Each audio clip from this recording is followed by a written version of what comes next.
시청자 여러분 안녕하십니까. 하루의 뉴스를 정리해드리는 YTN 뉴스라이트입니다. 총선 37일 남겨두고 정치권 움직임 더 분주해졌습니다. 한동훈 비대위원장은 천안을 찾았고 이재명 대표 첫 지원 유세지는 서울 종로였는데 각각의 의미 짚어보겠습니다. 민주당을 탈당한 김영주 국회 부의장은 오늘 빨간 점퍼를 입었습니다. 거취를 고민하던 임종석 전 비서실장은 결국 민주당에 남기로 했는데 배경에 관심이 쏠리죠. 이낙연, 이준석 대표가 각각 광주와 화성 출마를 선언한 가운데 조국 혁신당 바람이 심상치 않습니다. 총선 구도에 어떤 영향을 미칠지 전국 현안 잠시 뒤 나이트 포커스에서 다뤄보겠습니다. 정부가 돌아오지 않은 전공의들에 대해서 처벌 절차에 들어갔는데 월요일 뉴스나이트 헤드라인 보시고 이 소식부터 전해드립니다.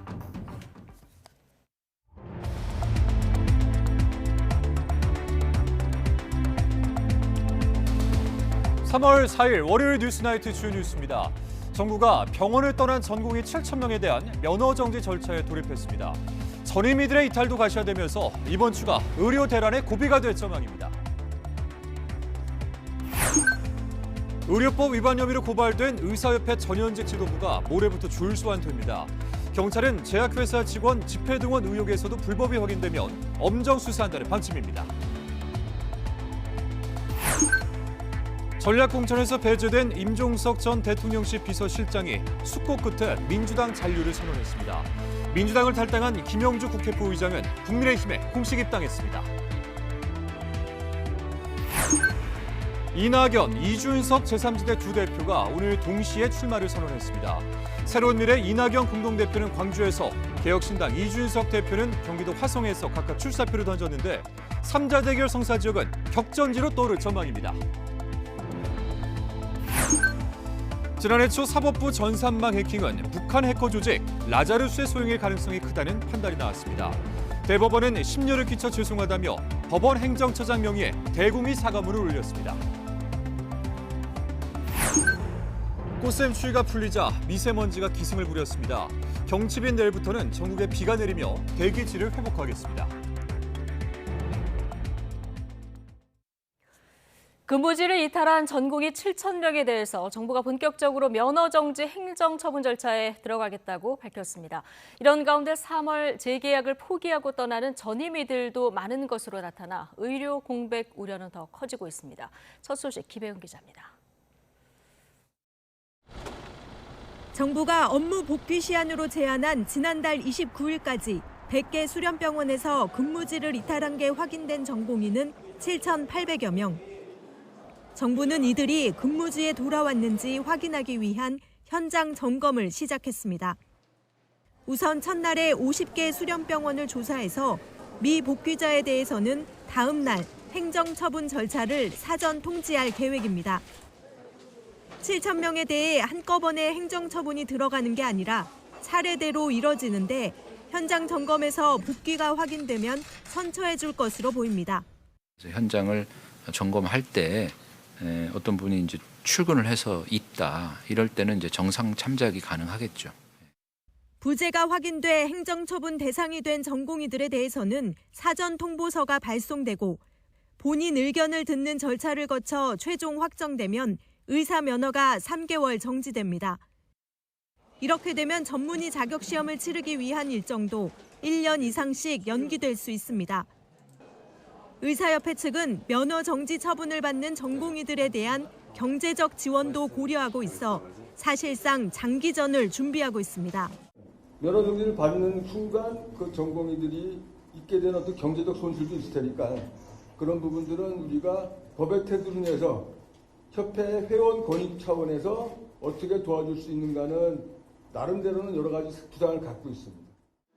이런 가운데 2월 말로 계약이 끝난 전임의들 사이에서는 재계약을 포기하고 병원을 떠나는 사례도 나타나고 있습니다. 지금 재계약률이 좀 저조한 것은 사실인데요. 거의 한 명도 재계약을 하지 않은 기관도 있고. 정부는 인턴이나 전공의들과 달리 전임의들의 계약 여부는 자유의사에 달린 문제라 업무 복귀 명령을 내릴 대상이 아니라고 판단하고 있습니다. 전공의들의 이탈이 3주를 넘어가는 가운데 전임의들의 이탈 규모까지 커질 경우 의료 공백 사태는 걷잡을 수 없이 확산할 우려가 나옵니다. YTN 김혜은입니다.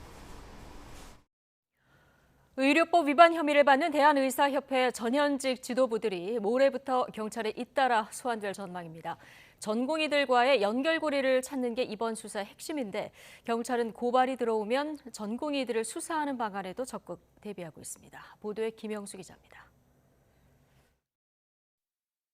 경찰의 1차 수사선상에 오른 인물은 모두 5명입니다. 의사협회 김태구 비대위원장을 포함해 전현직 지도부인데 압수수색과 출국금지 요청까지 마무리됐습니다. 주수호 언론홍보위원장을 시작으로 소환 조사가 본격화될 예정입니다. 이대로 조사가 진행된다면 고발부터 압수수색, 출국금지, 소환 조사까지 불과 8일 만에 빠른 속도로 진행되는 셈입니다. 적용된 혐의는 의료법 위반과 업무방해, 교사 방조입니다. 전공의들이 집단행동에 나서고 업무 개시 명령을 어기는 과정에 의협 지도부가 직간접적으로 영향을 미쳤다고 보는 겁니다. 경찰은 의사협회와 전공의들 사이에 의견 교류가 있었는지 확인하는데 수사력을 모을 것으로 보입니다. 이와 함께 경찰은 업무 개시 명령을 위반한 전공의들에 대한 수사에도 대비하고 있습니다. 경찰은 개별 전공의에 대한 고발장이 접수되면 절차에 따라 신속하게 수사한다는 방침을 거듭 확인했습니다. 지난 휴일 대규모 집회에 제약회사 직원이 동원됐다는 의혹에 대해선 첩보를 수집하는 단계라고 설명했습니다. 또 불법 행위가 나오거나 당국의 고발이 있으면 엄정하게 수사하겠다고 경고했는데 의사협회 측은 사실이 아니라면서 소문을 퍼뜨린 사람을 고소하겠다고 반박했지만 일반 회원의 일탈이 있었는지는 확인하지 못했다고 선을 그었습니다. YTN 김영수입니다. 정부가 제시한 의대 증원 접수 마지막 날인데요. 전국 각 대학이 고심 끝에 신청서를 제출했습니다. 일부 대학은 총장과 의과 대학장 사이에 갈등이 빚어지기도 했는데 증원 신청 규모는 지난해 실시한 증원 수요 조사와 비슷한 2,000명 안팎이 될 것으로 보입니다. 보도에 신지원 기자입니다. 열흘간 이어진 의대 정원 수요 조사. 각 대학의 신청 접수는 마지막 날에 몰렸습니다. 지난해 1차 수요조사 때는 전국 40개 대학에서 최소 2,100여 명에서 최대 2,800여 명까지 증원을 신청했습니다. 이번에도 신청 규모는 비슷할 것으로 보입니다. 지방 거점 국립대인 진주 경상국립대는 현재 76명에서 200명까지 증원을 신청했고 현재 125명 정원인 조선대학교는 1차 조사 때와 같은 45명 증원을 신청했습니다. 강의실 여건이나 최종적으로 저희가 170명까지 하겠다고 한 거거든요. 결론은 그 최종 결정은 본부에서 하는 거니까요. 대학 증원에 관련된 거는 충분히 의대하고 소통해서 진행해야죠. 정원이 100명 미만인 이른바 미니의대는 최대 3배까지 증원을 추진하고 있습니다. 일부 대학에선 총장과 의과대학이 이견을 보이며 막판까지 진통을 겪었습니다. 의과대학장에 공개 항의가 있었던 경북대는 정원 110명에서 250명으로 증원을 신청하면서 정부 지원이 절실하다고 호소했습니다. 한 300명, 400명 신청하고 싶은데 두 기반으로 나누어서 그러면 250명 숫자가 그렇게 해서 나왔습니다. 실습, 연구 공간, 학습 공간, 하드웨어가 절대적으로 필요하고요.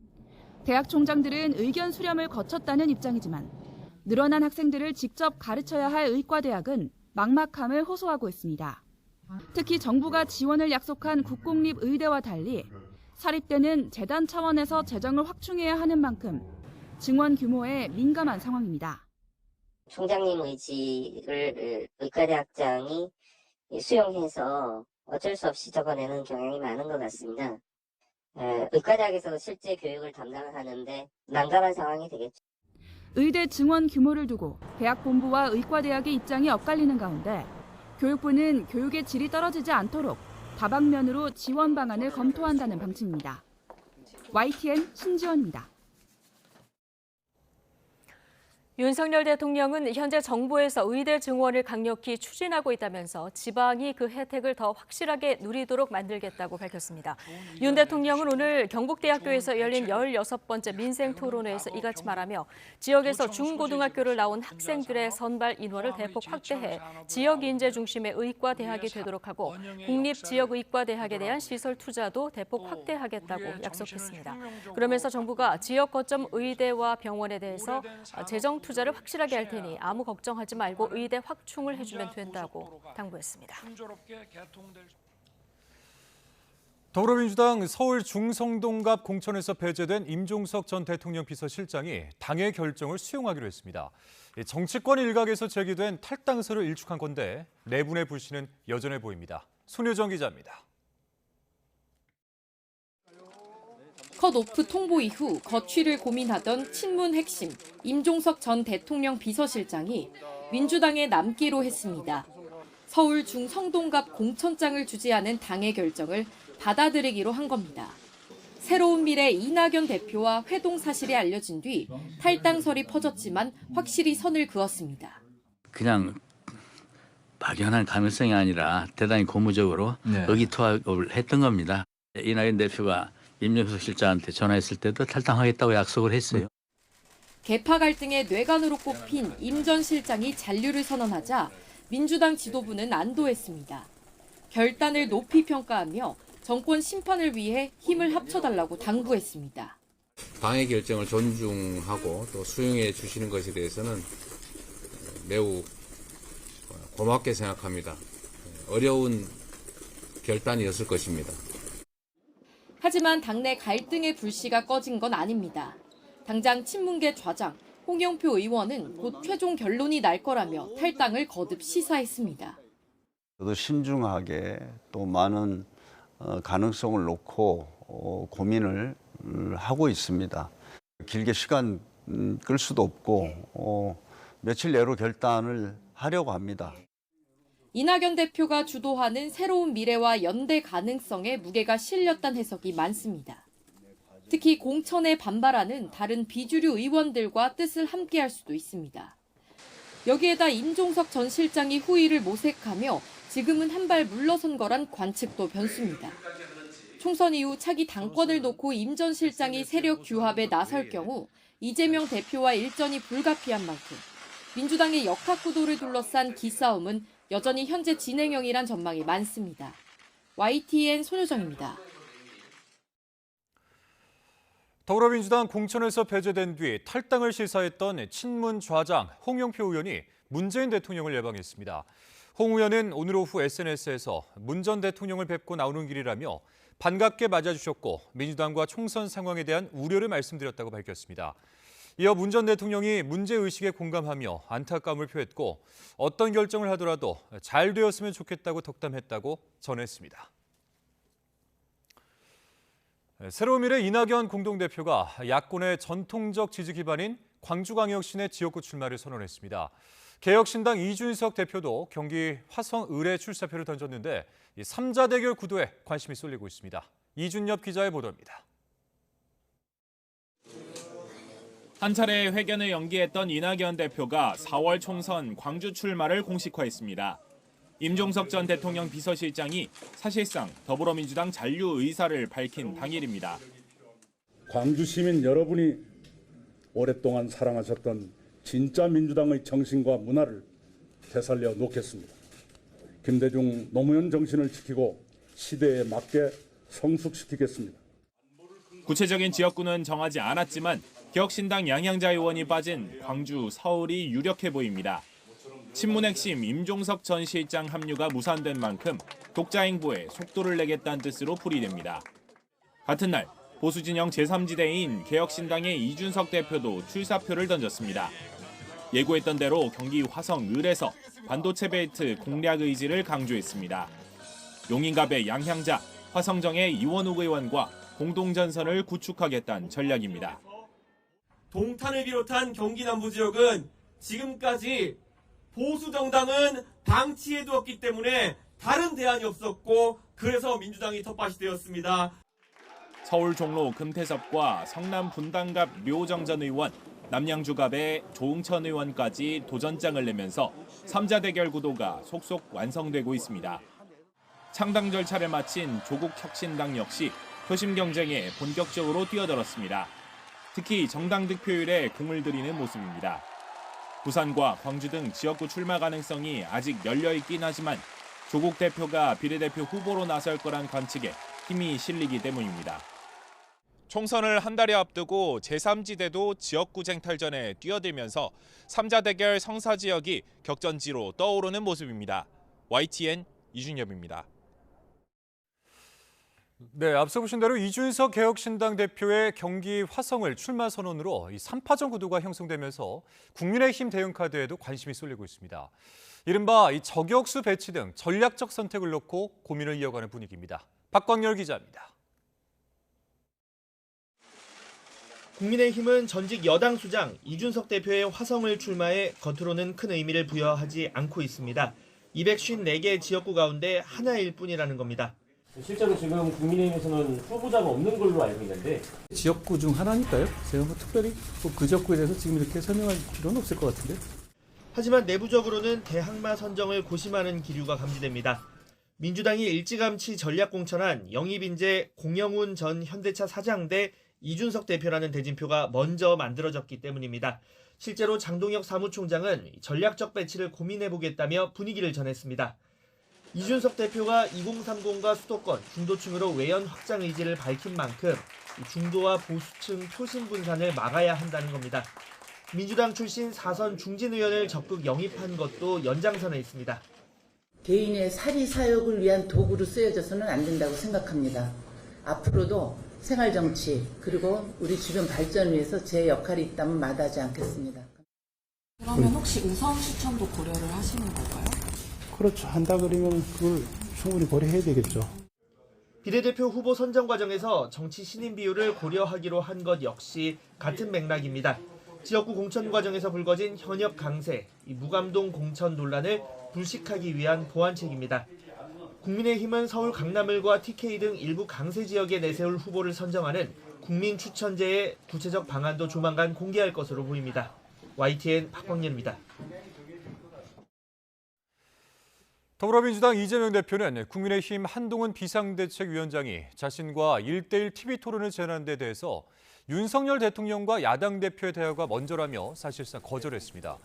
이 대표는 오늘 최고위원회의를 마친 뒤 기자들과 만나 자신이 야당 대표로 취임한 이후 국정을 놓고 대통령과 단 한 차례도 만나지 못한 것은 역사적 기록일 것이라며 이같이 말했습니다. 이어 민생이 파탄나고 경제가 어려운 상황에서 국정을 책임지는 대통령이 야당과 아무 대화를 하지 않는다는 건 정말 문제가 많다고 비판했습니다. 국민의힘 한동훈 비상대책위원장은 더불어민주당 이재명 대표가 원하는 시간에 원하는 방송사에서 누구를 사회로 내세워도 상관없다며 자신과의 TV토론에 응하라고 거듭 압박했습니다. 한 위원장은 오늘 충남 천안 백석대에서 기자들과 만나 친야 성향 방송인으로 꼽히는 김어준 씨가 사회를 봐도 상관없다며 이같이 말했습니다. 이 대표가 윤석열 대통령을 만나는 게 먼저라고 밝힌 데 대해서는 지금 필요한 것은 양당 대표 간 토론이지 대통령과 토론은 뜬금없다면서 모든 방송사가 원하는데 안 하겠다는 것은 정치를 안 하겠다는 얘기라고 비판했습니다.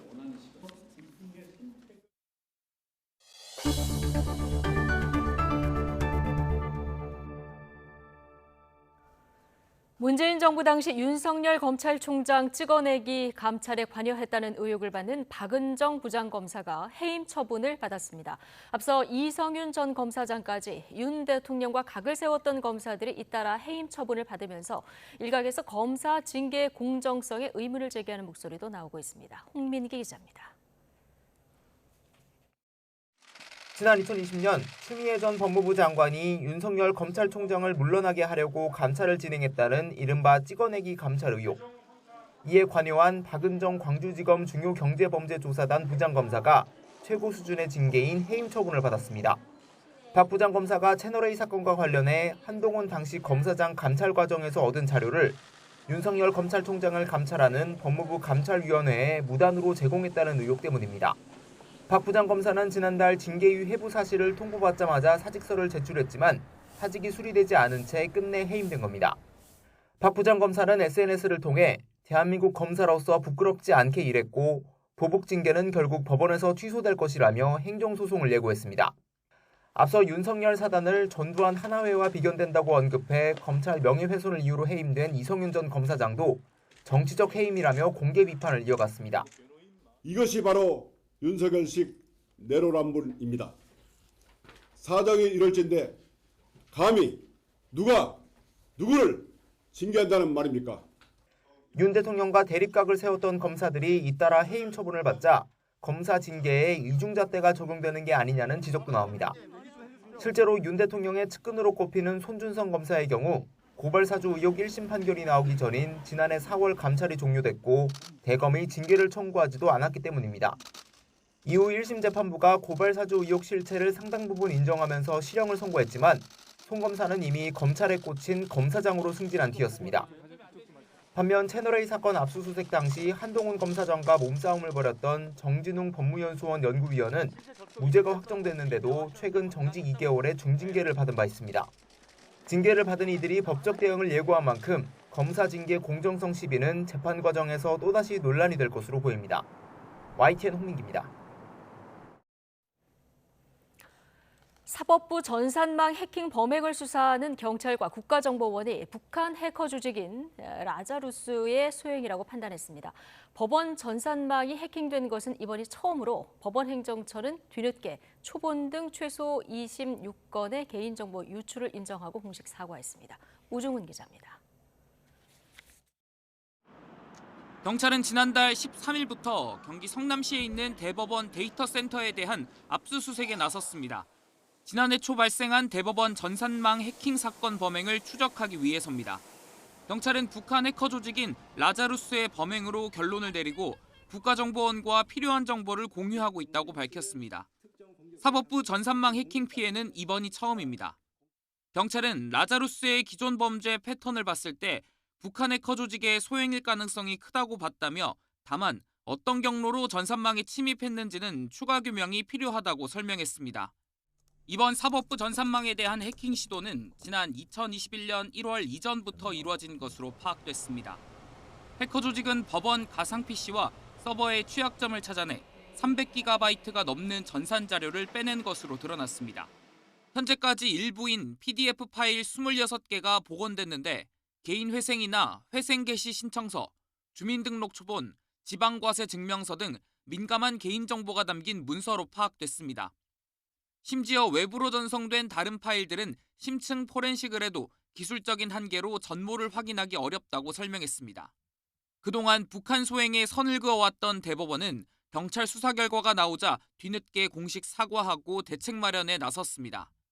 천대엽 법원 행정처장은 대국민 사과문을 통해 사안의 중대성에 당혹했다며 국민께 깊이 사과한다고 밝혔습니다.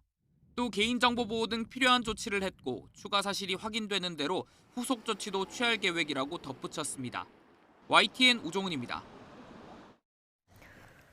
국민권익위원회는 유시춘 EBS 이사장이 청탁금지법을 위반하고 업무 추진비를 부당하게 쓴 혐의가 있다며 대검찰청에 수사를 의뢰했습니다. 정승윤 사무처장은 EBS로부터 업무 추진비 사용 내역과 실물 영수증을 제출받아 조사한 결과 이런 내용이 확인됐다고 밝혔습니다. 청탁금지법 위반 소지 사안 50여 개를 확인했고 업무 추진비를 정육점과 백화점, 반찬가게 등에서 부당하게 쓴 사안이 약 200개, 액수로는 1,700만 원어치 다고 설명했습니다. 유 이사장은 유시민 전 노무현 재단 이사장에 친누나입니다. 전 펜싱 국가대표 남현희 씨가 전 청조 사기 사건과 관련해 공범 혐의를 벗었습니다. 서울 송파경찰서는 사기 등 혐의로 수사를 받아온 남 씨에 대해서 혐의 없음으로 불송치 결정했다고 밝혔습니다. 남 씨의 과거 결혼 상대로 알려진 전 씨는 재작년 4월부터 작년 10월까지 재벌 3세 혼외자를 사칭하면서 모두 27명으로부터 30억 원이 넘는 투자금을 빼돌린 혐의로 구속 기소돼 1심에서 징역 12년을 선고받았습니다. 네, 오늘은 개학 첫날이죠. 학교마다 입학식이 열렸는데요. 그런데 올해는 전국 157개 초등학교가 입학식을 열지 못했다고 합니다. 왜 그런 걸까요? 홍성욱 기자가 취재했습니다. 새학기 개학 첫날을 맞은 강원도 춘천의 한 초등학교. 신입생들로 북적거려야 할 학교가 조용합니다. 입학식이 사라졌습니다. 지난 1935년 문을 연 이 초등학교. 매년 새로 입학하는 신입생 수가 줄더니 올해는 신입생이 한 명도 없습니다. 전체 재학생 수도 6명밖에 남지 않았습니다. 폐교 위기에 직면해 있는 상황. 강원 지역에만 올해 신입생이 없는 초등학교가 25곳이나 됩니다. 전국으로 확대하면 더 심각합니다. 17개 시도 가운데 12곳이 신입생 없는 초등학교가 있습니다. 전북이 34곳으로 가장 많고 경북 27곳, 강원 25곳, 전남 20곳, 충남 14곳 등으로 전국에서 모두 157개 학교가 올해 신입생이 없습니다. 전국 초등학교 신입생 예비 소집 인원은 지난해 40만 명을 간신히 넘겼지만 올해는 36만 9천여 명으로 더 줄었습니다. 앞으로가 더 걱정입니다. 지난해 합계 출산율은 0.72명으로 역대 최저치를 갈아치웠습니다. 출생아 수는 23만 명에 불과해 신입생이 없는 초등학교는 해를 거듭할수록 더 늘어날 수밖에 없습니다. 시도 교육청마다 비상이 걸린 이유입니다. 고향을 떠나지 않도록 학력 신장이라든가 다양한 교육과정 운영 프로그램을 제공하고 있고요. 또 타시도에 있는 학생들이 우리 강원특별자치도로 유학을 올 수 있도록 농어촌 유학이라든가 또는 강원형 마이스터 고등학교 활성화를 위해서 노력하고 있습니다. 하지만 출산율 감소로 절대 인구수가 줄어 이 같은 대응은 근본적인 해결책이 될 수 없는 상황. 인구 절벽을 극복할 대책이 어느 때보다 시급합니다. YTN 홍서욱입니다.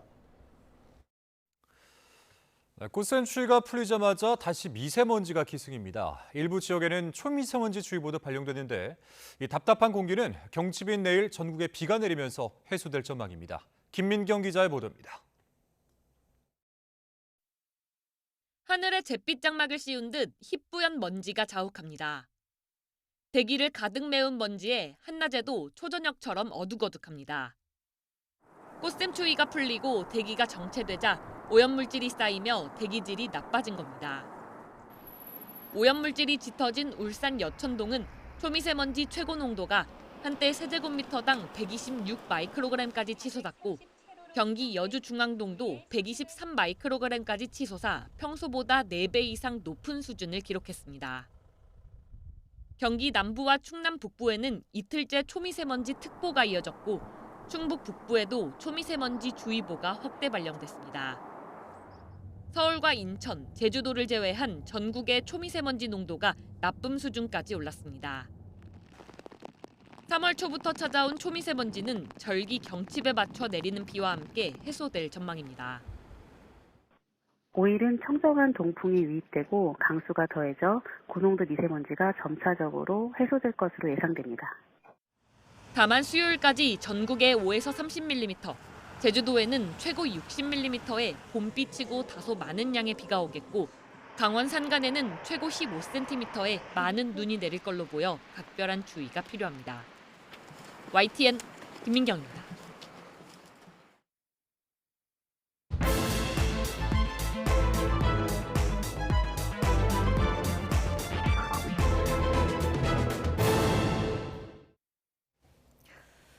정치권 관심 뉴스들 진단해보는 나이트 포커스. 오늘은 최수영, 김상일 정치평론가 두 분과 함께하겠습니다. 어서 오십시오. 안녕하세요. 안녕하십니까. 자, 민주당 서울 성동갑에서 공천 배제된 임종석 전 비서실장 어떤 선택을 할지가 관심이었는데요. 이낙연 대표와 회동도 했고 그래서 어제까지만 해도 사실은 탈당하지 않을까 이런 전망이 우세했는데 오늘 아침에 당의 결정을 수용한다 이 글을 남겼어요. 저도 사실 어제 밤과 오늘 아침이 너무 큰 편차를 보여서 저도 사실 놀랐습니다. 근데 저는 이걸 보면서 결국 임종석 실장이 결국 안전한 길을 택한 것 아니냐 이런 생각이 들어요. 사실 지금 이낙연 대표를 만나서 이낙연 대표는 사실 출마 선언까지 하루 뒤로 미루는 그런 결행을 해줬는데 이렇게 친문 진영의 자산이라고 핵심 자산이라고 할 수 있는 임종석 실장이 스테이를 함으로써 나머지 분들이 정치적 공간이 매우 입지가 좁아지게 됐다라는 점을 저는 지적하지 않을 수 없고요. 새로운 미래 입장에서. 그렇죠. 그다음에 남아있는 분들 마찬가지예요. 홍영표 의원이나 기동민 의원 등등 여러분들도 지금 사실은 무언가 상징적 자산과 함께 움직여야 그 동력이 생기는 법인데 그런 정도에서 굉장히 좀 저는 아쉬운 생각이 들고 또 하나 저는 이렇게 새벽까지 바뀐 이런 연유가 무엇이었을까 고민해 보니까 혹여라도 이건 제 추론입니다만 혹시나 문재인 대통령과의 또 연락 같은 게 있지 않았을까라는 그런 생각이 좀 들어서 그건 제 상상의 영역입니다만 그렇지 않고서야 이렇게 정말 말하자면 급전직하된 이런 결정을 내리긴 어려울 것 같은데 저는 어쨌든 정치인이 두 가지가 꼭 수반돼야 된다고 보는데 타이밍과 결정력인데 이 두 가지를 임종석 실장이 너무 조금 소진한 것 같아. 그런 측면에서 좀 더 임종석의 시간을 끌고 가면서 정치적 에너지를 더 키울 수 있었는데 그런 점을 너무 빨리 소진시키고 약화시킨 점은 제가 보기에 뭐 이번 총선이 끝나봐야 평가받겠습니다만은 하나의 저는 분수령이 되는 그런 오늘 시간이었던 것 같은 건 분명히 보입니다. 임종석 전 실장 개인적으로도 그렇고 여러 가지 야권의 재편도 그렇고 오늘이 예. 분수령이었던 것 같은 생각이 듭니다. 네. 자, 이석현 새로운 시대 고문은 임 전 실장의 잔류 결정에 아쉬움을 표했고요. 또 중성동갑에 전략 공천된 전현희 전 위원장은 임 전 실장에게 새로운 제안을 던졌는데요. 발언 모아봤습니다. 듣고 오시죠. 실은 어제 저녁 7시까지도 탈당하겠다고 했습니다. 어제 7시에 이낙연 대표가 임종석 실장한테 전화했을 때도 탈당하겠다고 약속을 했어요. 그랬는데 이제 아침에 전화를 안 받아요. 그 페이스북을 보니까 그 민주당에 남는다고 기사가 떴어요. 아마 당에 남아서 뭐 내년에 전당대회 당대표 나가려고 하나 이렇게 축축 떴던 사람들이 하고 그래요. 정치적 미래가 보이지 않는 그런 안타까운 상황에서 정말 고뇌에 찬 그런 결단을 해주셨을 거다 생각하고요. 제가 조만간 빠른 시일 내에 찾아뵙고 또 이번 성동갑 선거에서 수락을 해주시면 선대위원장으로 모시고 함께 힘을 모아서 원팀이 되어서 반드시 승리하겠습니다. 이 지역에서 제가 패배를 한다면은 많은 분들이 그러더라고. 대역죄인이 된다고. 반드시 이겨야 된다.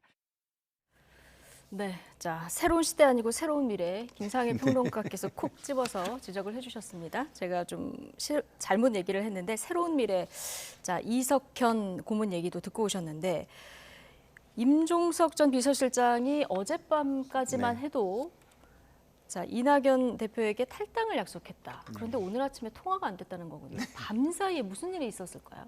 그러니까 이제 2일날 이낙연 대표와 회동을 하고 네. 이제 탈당을 할 것으로 이야기를 했다는 거예요. 사실은 이제 그런 사전에 또 언질이 어느 정도 있었기 때문에 이낙연 대표가 광주 출마라는 굉장히 개인적으로 중요한 일정도 연기를 했다는 거죠. 네. 그러니까 임종석 비서실장 측에서 연기 요청도 있었다고 지금 얘기를 하더라고요. 네. 그쪽에서는.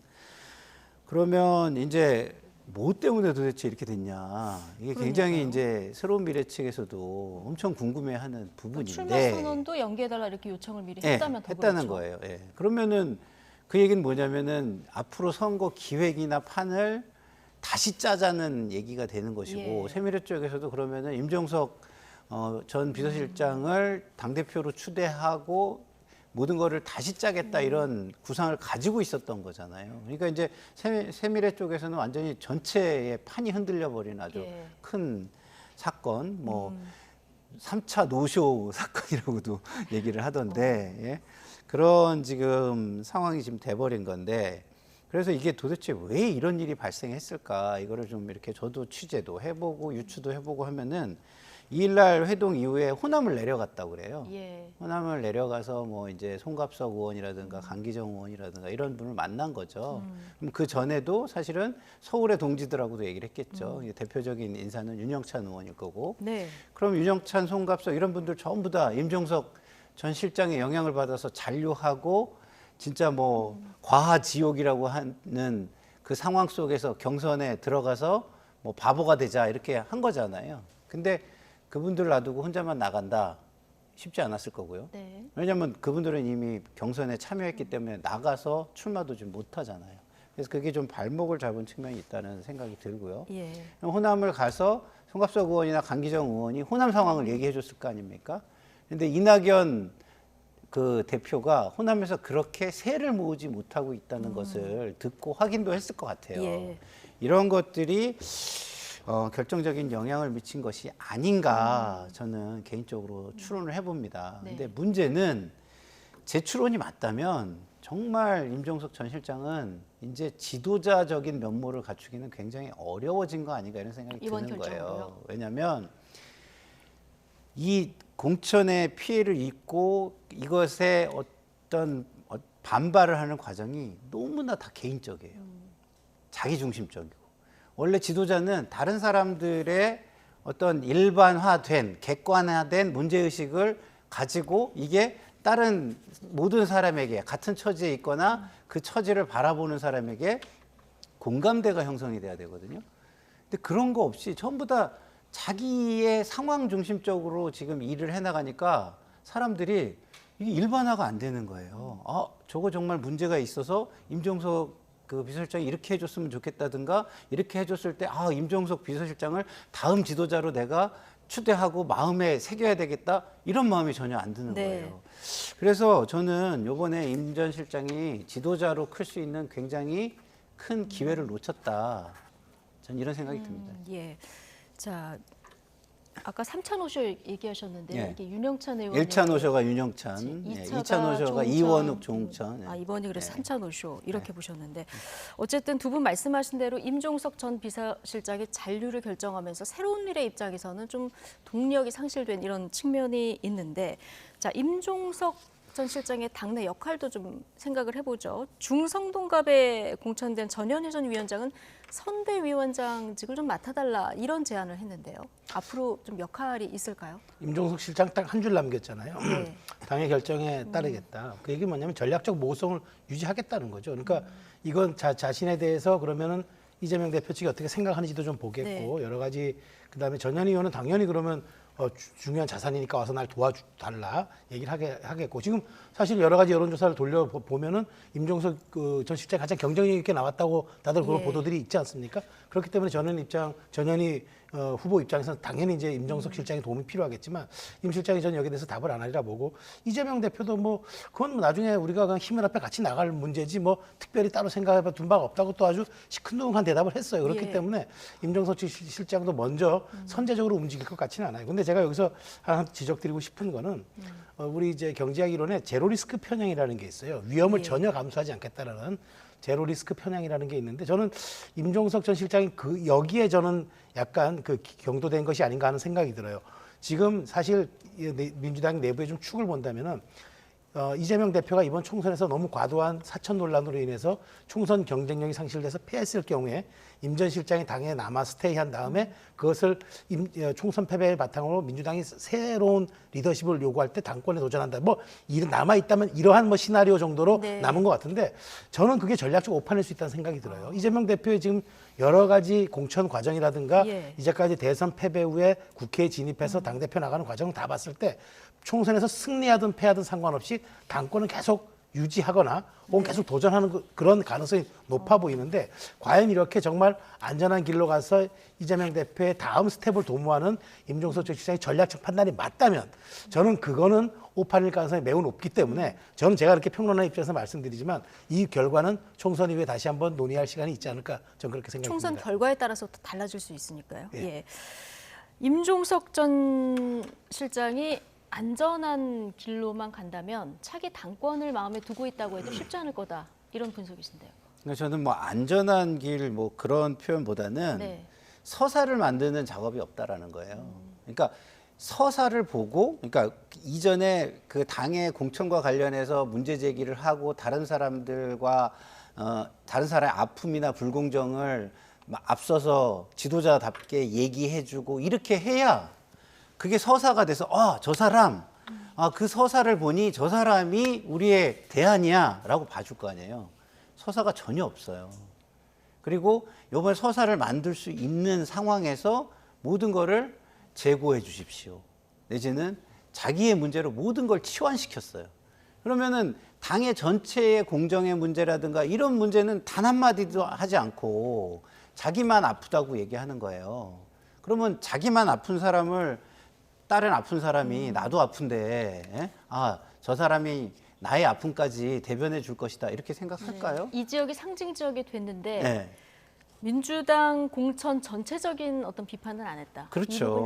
일반화를 못하고 객관화를 못 해냈다라는 측면에서 저는 지도자가 되기 좀 어렵다. 그리고 이후 이재명 당대표가 물러서는 상황 속에서도 대안으로 떠오르기는 상당히 어려워진 것이다. 저는 이렇게 보고요. 그러니까 전현희 의원이 그 조그만 한 지역구 선대위원장을 맡아달라는 말을 하는 거예요. 이게 임종석 전 실장을 또 죽이는 거거든요, 사실은. 아니 당에서 이렇게 크게 역할해 주셨으면 좋겠다. 우리 지역에 굉장히 중요한 분이었고 그렇기 때문에 당에서 큰 역할을 맡아서 우리 지역구도 좀 도와주셨으면 좋겠다. 이렇게 얘기해도 기분이 찝찝할 텐데 아유 우리 지역구 와서 선대위원장 해주세요. 예? 그러면 이건 진짜 동네에 무슨 뭐 어르신 동네 좀 어르신 모시듯이 하는 거잖아요. 더더군다나 뭐 이 질문 다음에 하실지 모르겠습니다만 이재명 대표는 고마운 마음을 표했는데 그걸로 끝이에요.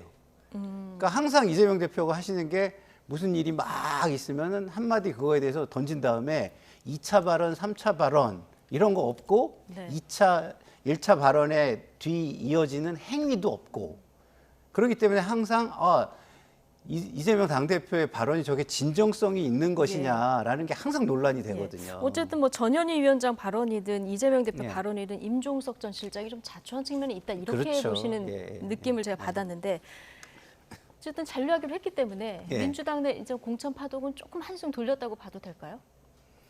글쎄요. 종천 파동이 한숨 돌렸다고 보기는 좀 어렵죠. 왜냐하면 그 이후에도 계속해서 지금 억울하다고 하는 사람들이 임종석 그 실장 때문에 주춤하는 건 있겠지만 주춤이 주저앉는 것까지 갈 것이냐는 우리가 알 수가 없잖아요.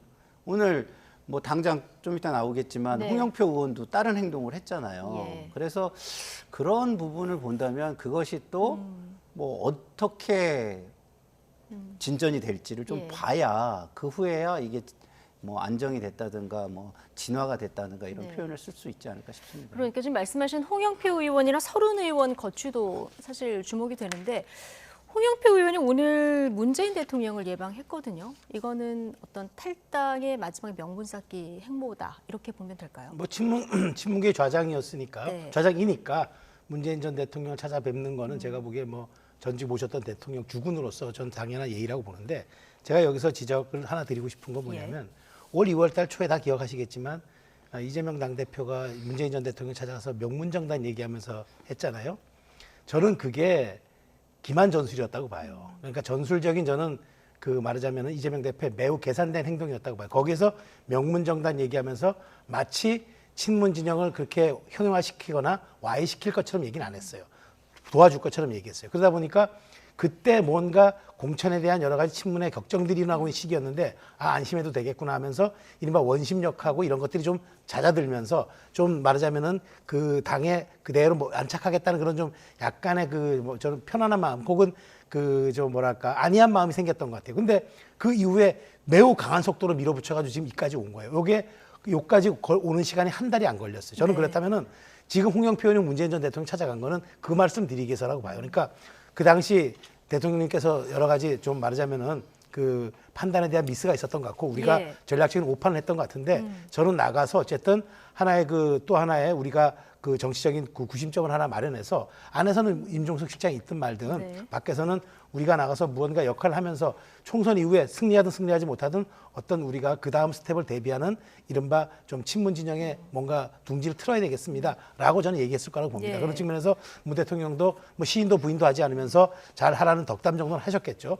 그런 측면에서 놓고 본다면 이번 홍영표 의원의 양산 방문은 어찌 보면 친문 진영 일각이 이제는 따로 살림을 차리겠다라고 명시적으로 선언한 거나 다름없는 그런 저는 정치적 퍼포먼스라고 생각합니다. 따로 살림을 차리겠다는 어떤 명시적 의사 표현을 그렇죠. 남아서 경선 치를 분들은 경선 치르되 일단 나갈 분들은 나가서 따로 안착을 하겠다 이런 얘기 같습니다.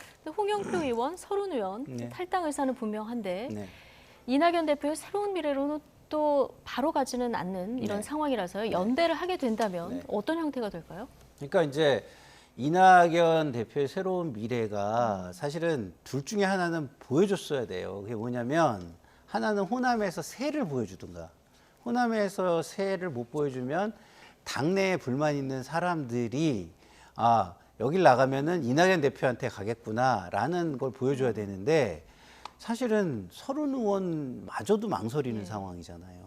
예? 그러니까 이낙연 계에 있는 사람들이 이낙연 대표를 한 명도 따라 나가거나 아니면 잘했다고 얘기해 주거나 하는 사람이 한 명도 없었어요. 그럼 이 두 가지 이낙연 대표의 정치적 의미가 될 수 있는 이 두 가지가 전부 다 지금 보이지 않는 거예요. 그렇기 때문에 서른 의원이나 홍영표 의원이나 나가서 이낙연 대표와 함께 하는 것은 하기가 어려운 거죠. 왜냐하면 일단은 이낙연 대표가 더 큰 우산이기 때문에 우산을 써버리면 자신들의 우산 색깔은 보이지 않는 거예요. 덮어버리기 때문에.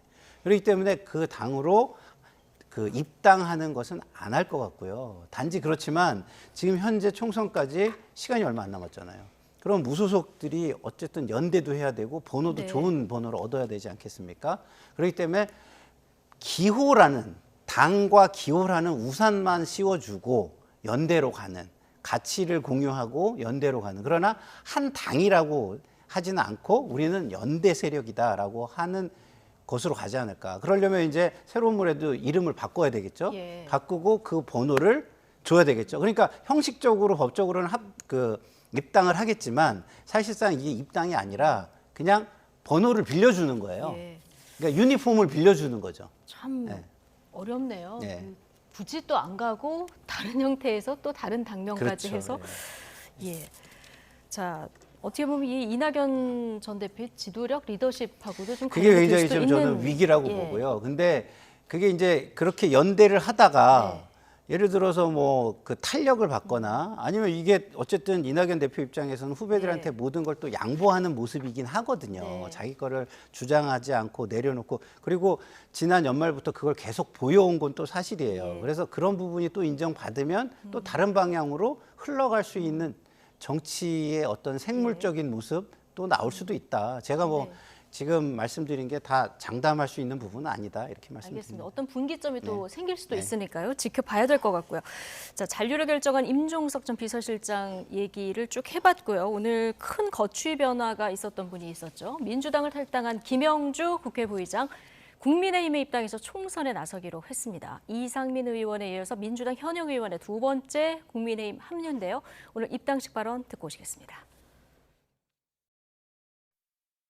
정치인은 국가의 발전과 국민의 삶의 질 향상을 위해서 일을 해야 된다고 생각을 합니다.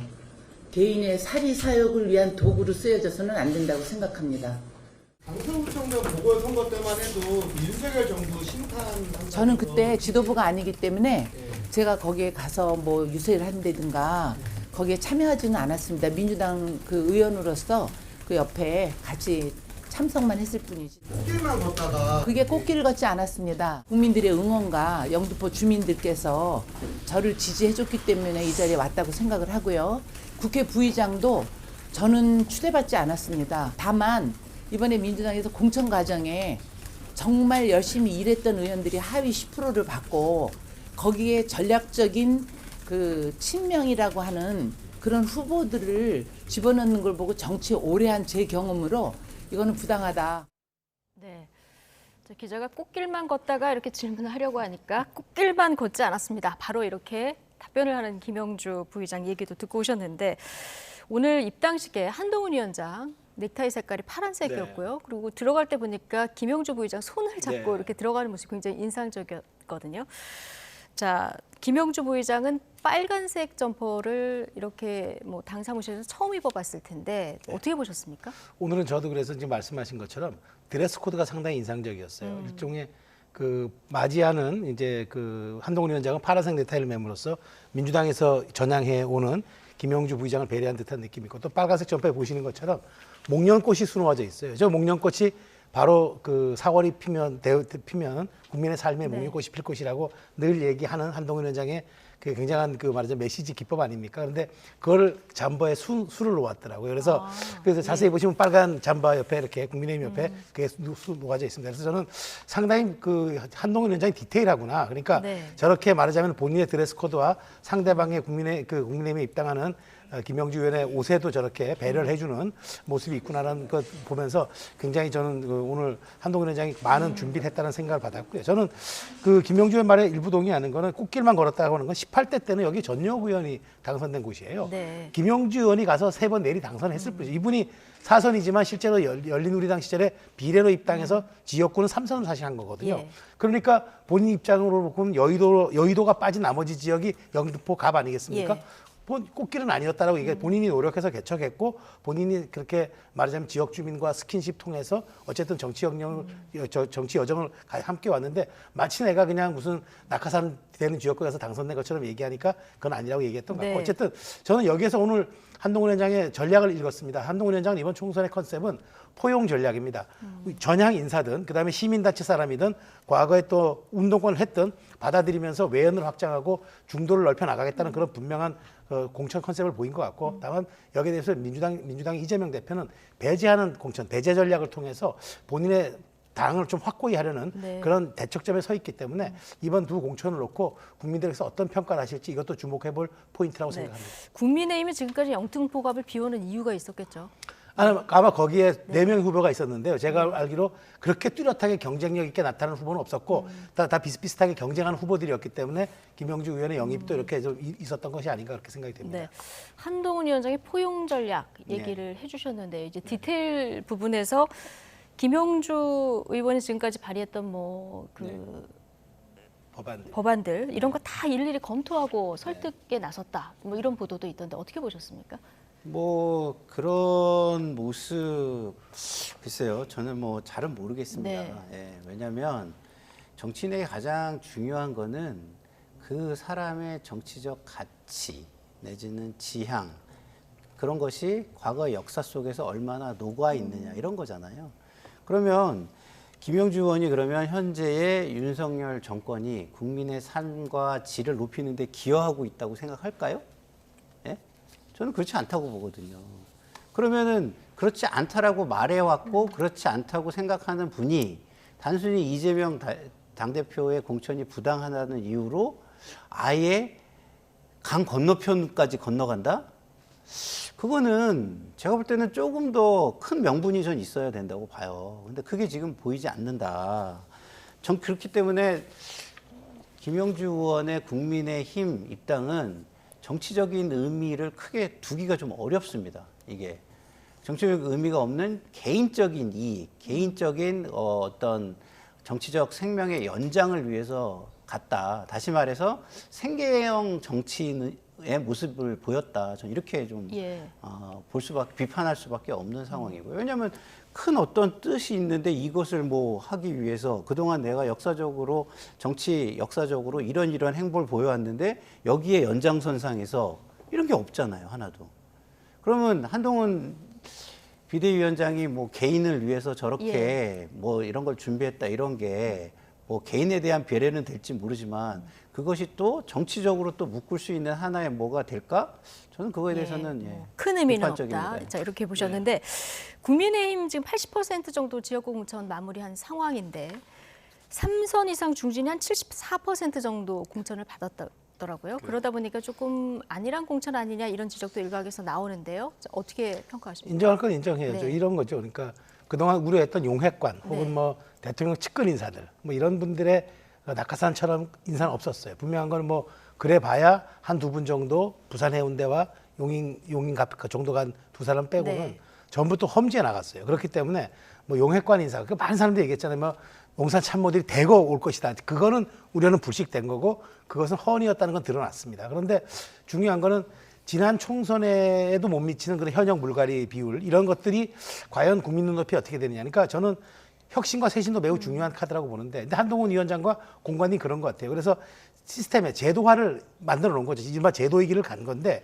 그렇게 뭐 여러 가지 감산 페널티를 주고 이쪽은 가점 그 인센티브를 주어도 막상 경선을 붙여놓고 보니까 현역이 너무 강세가 되더라. 그래서 그 공관위원장도 그런 얘기를 하더라고요. 이건 앞으로 우리가 한번 다시 들여다볼 지점이라고 얘기했는데 여기서 제가 좀 드리고 싶은 말씀은 지난번 총선이 너무 크게 패배했잖아요. 그러니까 그때 살아남은 사람들이 워낙 제한적이어서 경쟁력을 좀 가질 수밖에 없었다. 그래서 그런 분들이 굉장히 다지고 다진 지역들에는 이번에 신인들이 가더라도 그것을 할 수가 없었는데 그렇다면은 좀 무언가 인위적인 혁신을 통해서라도 약간 물갈이가 있어야 하지 않느냐는 그런 지적은 아쉬움으로 남는다는 말씀을 제가 드리겠습니다. 그래서 국민의힘에서 좀 도입하기로 한 게 강남, 영남권 최대 3곳을 국민 추천제로 하겠다 이렇게 하고 내일 아마 대상지 그리고 방법 등이 좀 발표가 될 것 같은데요. 이게 좀 무음 공천 지적의 흥행 카드가 될 수 있을까요? 뭐 무흔공천 지적의 흥행 카드는 일부 될 수 있을지 모르지만 무흔공천 지적을 반전시키거나 바꿀 수 있는 건 아니에요. 한마디로 얘기해서 궁여지책이라고 저는 보는데요. 지금까지의 한동훈 비대위원장의 공천은 국민의 기대를 저버린 공천입니다. 강서 재보궐선거 이후에 국민들이 생각했던 지금의 여권은 변해야 돼. 그 변화를 보여줘. 그래서 여권에서 변화를 보여줄게. 그래서 인연혁신위가 나와가지고 통합, 그다음에 측근들과 주류들의 헌신과 희생 이걸 얘기했잖아요. 지금 보십시오. 그거 하나도 없어요. 근데 뭐 몇 명 현역 교체, 중진 교체, 현역 교체를 얘기하잖아요. 그분들이요 주류 아니에요. 완전히 무슨 친윤 아니에요. 예? 찐윤 아니에요. 그러면 이게 뭡니까?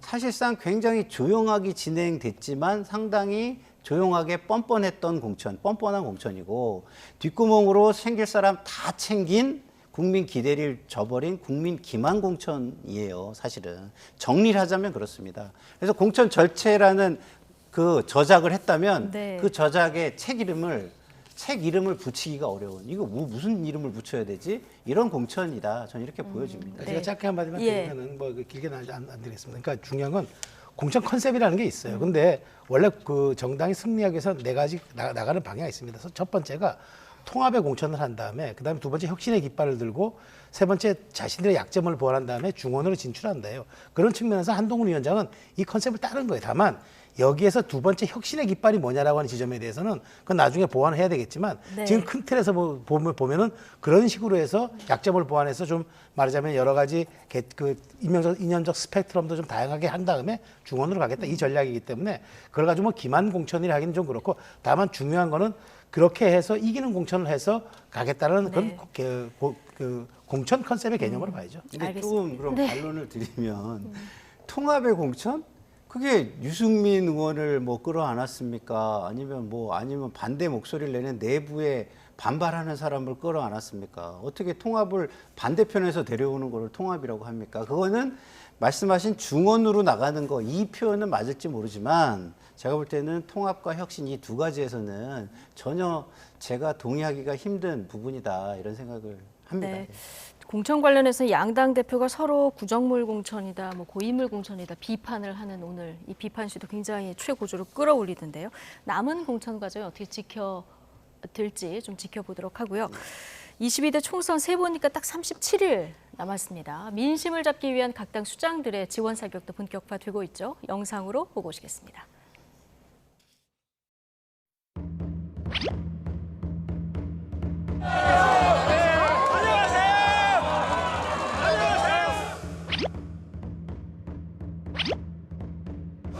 충청에서 충청의 시민들의 마음을 얻는 것이 저희는 이 선거를 출발하는 우리의 마음과 같다고 생각합니다. 하나, 둘, 셋. 첫 번째로 박상은 후보가 있는 종로 특별히 선택한 의미를 여러분 이해하시겠죠? 대통령과 야당 대표의 대화가 먼저다라고 생각합니다. 이재명 대표가 원하는 시간은 원하는 방송사에서 김어준 씨가 해도 상관없어요. 김어준 씨가 해도 상관없어요.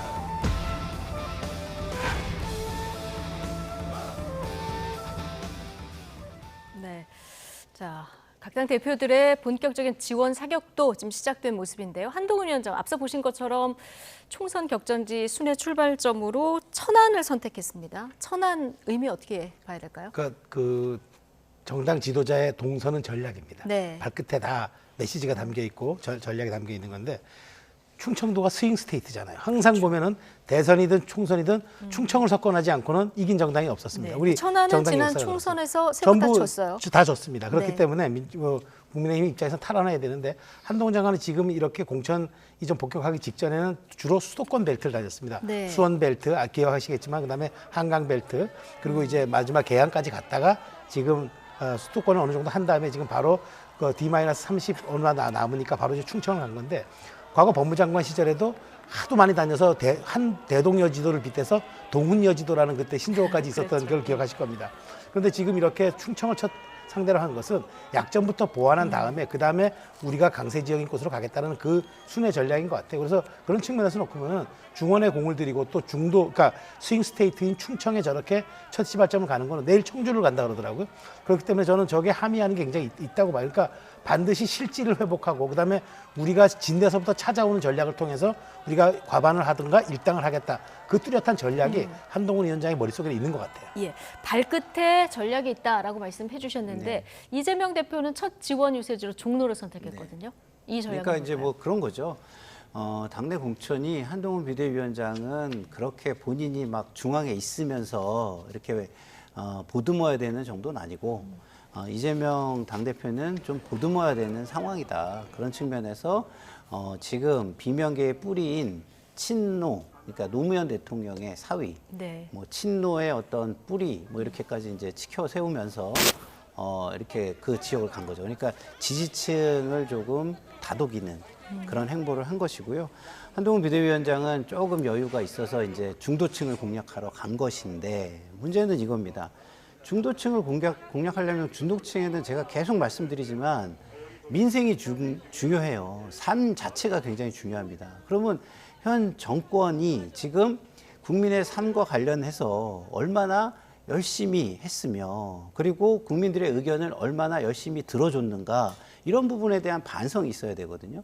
그런 부분이 되게 없어요. 이 정권은 대통령의 생각 내지는 주류의 생각을 가지고 굉장히 일방통행하는 이미지가 굉장히 강합니다. 그러면 그런 부분에 대한 거를 어떻게 바꾸겠다, 바꿀 수 있다, 기대, 희망 이런 걸 줄 수 있는 거를 가지고 가야 되는데 거기까지는 미치지 못하고 있다. 네. 다시 말해서 이번 선거에 중요한 중도층 공략으로는 좀 약하다. 오히려 어떻게 보는 게 맞냐면 저 격전지에 가서 한동훈 비대위원장이 가야 결집과 세를 모을 수 있으니까 일종의 예. 컨벤션 효과 비슷하게 날 거 아닙니까? 그러면 저 집이 좀 잘 되는 집이네 라고 해가지고 일부 중도층이 올 수도 있는 밴드 웨거닝을 할 수도 있는 그런 효과는 조금 있겠다. 그러나 중도층을 아주 뭐 우리가 표적을 향해서 불스아이라 그러죠. 표적 정중앙을 맞추는 그런 중도층 전략을 가져가지는 못했다는 생각이 듭니다. 네. 자, 현장을 찾은 두 대표의 모습 그리고 전략까지 좀 저희가 살펴봤는데요. 두 당대표의 TV 토론이 성사될지도 관심입니다. 한동훈 위원장은 김어준 씨가 사회를 봐도 하자 이런 입장이고요. 이재명 대표는 윤석열 대통령 계속해서 야당 대표도 안 만나주는데 이게 먼저다 이런 입장이거든요. 이재명 대표는 사실 좀 반은 틀렸어요. 왜냐하면 대통령이 지금 만나면 선거 개입이 됩니다. 네. 그 대통령이 야당 대표 만나서 선거 논의하면 그게 당연히 선거법 위반이 될 수도 있죠. 그러니까 그건 안 되는데 그러니까 한동훈 위원장을 만나기 싫다는 말을 애둘러 한 건데 한동훈 위원장은 그런 거잖아요. 언제 어디서 뭐 의제든 뭐든 다 양보하겠다. 심지어 사회자까지도 김어준 씨 해도 좋다. 이 얘기는 뭐냐. 어떻게든 이제 그 링 안으로 끌어들여서 한동훈 대 이재명 구도를 만들겠다는 건데 이재명 대표는 말리고 싶지 않겠죠. 한동훈 위원장은 편승 전략을 쓰는 거고 이재명 대표는 회피 전략을 쓰는 건데 네. 자 여기서 이 얘기는 저는 이재명 대표가 당연히 안 들을 거라고 보지만 이재명 대표 입장에서는 굉장히 고민되는 지점도 있을 거예요. 뭐냐면 지금 구도에서 선거 정권 심판론에 지금 동력이 안 살아나요. 1월 달까지 그렇게 셌던 정권 심판론은 어디론가 사라지고 지금 한동훈 대 이재명 투샷 구도만 보이고 있거든요. 네. 이렇게 될 경우에는 정 안 되면은 민주당의 지지율이 더 급전직하거나 더 총선 상황이 안 좋아지면은 차라리 그렇게 한동훈과의 1대1 토론이라도 통해 가지고 출구 전략을 짜야 될 수도 있을 거예요. 그렇게 된다면 저는 이재명 대표가 받을 수도 있지만 현재 상황에서는 잘못하면 그 말하자면 검사 대 피의자의 구도도 네. 비춰질 수 있는 이 모습을 당연히 안 받겠죠. 이재명 대표는. 근데 어쨌든 궁색하게 윤석열 대통령을 끌어들인 거는 제가 보기에 조금 적절한 비유는 아닌 것 같다는 네. 생각이 듭니다. 총선 앞두고 각 당 대표들에게 토론을 예.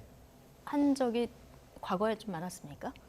저는 잘 기억은 안 나는데 후보 간 토론은 뭐 꽤 있을 수 있는데 아니면 뭐 정책을 중심으로 해서 정책위 의장이라든가 이런 실무 대표들이 나와서 한 건 있는데 지난 대선을 앞두고 송영길 대 이준석 대표의 토론은 있었죠. 그건 대선이니까. 그러니까 그래서 총선은 네. 아닙니다. 총선은 아닌 거고요.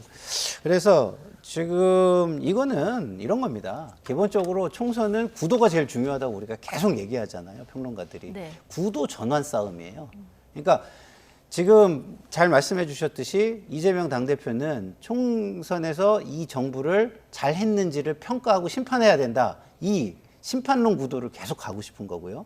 한동훈 비대위원장은 이 정부가 아니라 당신들의 미래 정치는 누가 더 잘할 것이냐, 차세대 경쟁론, 차세대의 뭐 경쟁자, 이걸로 좀 보여주고 싶은 거죠. 근데 그 전환이 뭐 이재명 대표 입장에서는 그렇게 되면 큰일 나는 거 아닙니까? 그러니까 당연히 윤석열 대통령을 계속 지적하고 그 링으로 불러 올리고 하는 걸 할 수밖에 없다. 저는 이렇게 생각을 해요. 결과적으로 두 분 모두 성사될 가능성은 적다 이렇게 보신 것 같고요.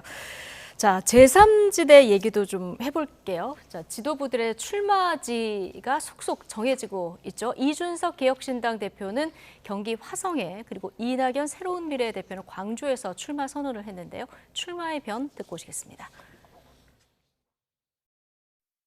저는 4월 10일 국회의원 선거를 광주에서 출마해 치르기로 결심했습니다. 모든 것은 제가 부족한 탓입니다. 부디 어머니 같은 고향의 마음으로 저를 받아주시기 바랍니다. 박근혜, 이명박 전 대통령 사면을 부적절하게 거론했던 일을 거듭 사과드립니다. 요즘 공천 파동이 민주당의 견지를 여실히 보여줍니다. 당내 권력의 이런 횡포는 처음입니다. 민주당은 정권 교체도, 정권 심판도, 정권 견제도 모두 어렵게 됐습니다. 민주당이 못하는 정권 심판과 정권 교체를 해야 합니다. 저는 이번 국회의원 선거에서 이곳 동탄 이신도시가 있는 지역구 경기 화성 을에 출마합니다. 지금까지 제가 치렀던 그 어떤 선거보다도 어려운 도전이 될 것을 암시하고 있습니다. 야당 대표와 대통령이 서로를 악마화하고 감옥에 보내려고 하는 이 무의미한 경쟁에 젊은 세대가 함께하기보다는 30년 뒤에도 이 세상을 살아가야 되는 우리 세대의 고민을 선거의 중심으로 확 올려줄 거라는 그런 확신이 있었기 때문입니다. 네. 이준석 대표 지금까지 뭐 노원병, 대구, 세종 많은 지역들이 이제 얘기가 나왔었는데 화성을을 최종적으로 택했거든요. 이유를 어떻게 보십니까? 그 아마 세 가지 고민이 있었던 것 같아요. 일단 대구는 지금 이렇게 소선거구제에서 민주와 국민의힘이 첨예에 붙는 상황에서 본인의 말하자면 역할이 전혀 나타나지 않을 거라 판단했을 것 같고, 두 번째 노원은 이미 또 분구가 아니라 합구가 돼버려가지고 세 개가 두 개로 줄어버렸어요. 그래서 더 선택지가 없어졌고 막 그래서 한때 비례 출마설이 있었잖아요. 근데 본인이 비례 출마설 비례로 나가면은 비겁해지는 데다가 오히려 비례 전문 정당이 될 수가 있기 때문에 그것도 못하고, 그러다 보니까 이 화성 지금 이 선거구가 동탄 신도시 2기에 4, 5, 6, 7, 8, 9동인가가 있다 그래요. 근데 여기가 대한민국에서 가장 젊은 유권자가 있는 곳이랍니다. 그러니까 상징성이 그나마 있는 곳이어서 여기에서 바로 인접해 있는 양향자, 이원욱과 함께 한번 남부벨트를 구성해가지고 점차 한번 해보자라는 그런 전략으로 저는 말하자면 고육주체가 선택이었다고 생각합니다. 네, 현실적인 고민의 어떤 결과가 화성을이었다 이렇게 보셨는데 승산이 있을지 좀 보겠습니다. 민주당은 이미 그 공영훈 전 현대자동차 사장 인재 영입한 분을 공천을 했고요. 국민의힘은 아직 비워놨는데 여기 뭐 전략적으로 좀 배치하지 않겠습니까? 뭐 그렇게 되겠죠. 근데 화성은 민주당이나 젊은 후보한테 우호적일 수 있는 곳이에요. 그래서 당선 가능성은 상당히 올라가겠죠. 근데 문제는 이런 겁니다. 이번 총선에서 제3지대의 새로운 미래나 개혁신당은 둘 중에 하나를 선택하기 위해서 나간 거거든요. 깃발을 세울 것이냐, 당선을 생각할 것이냐 이건데요.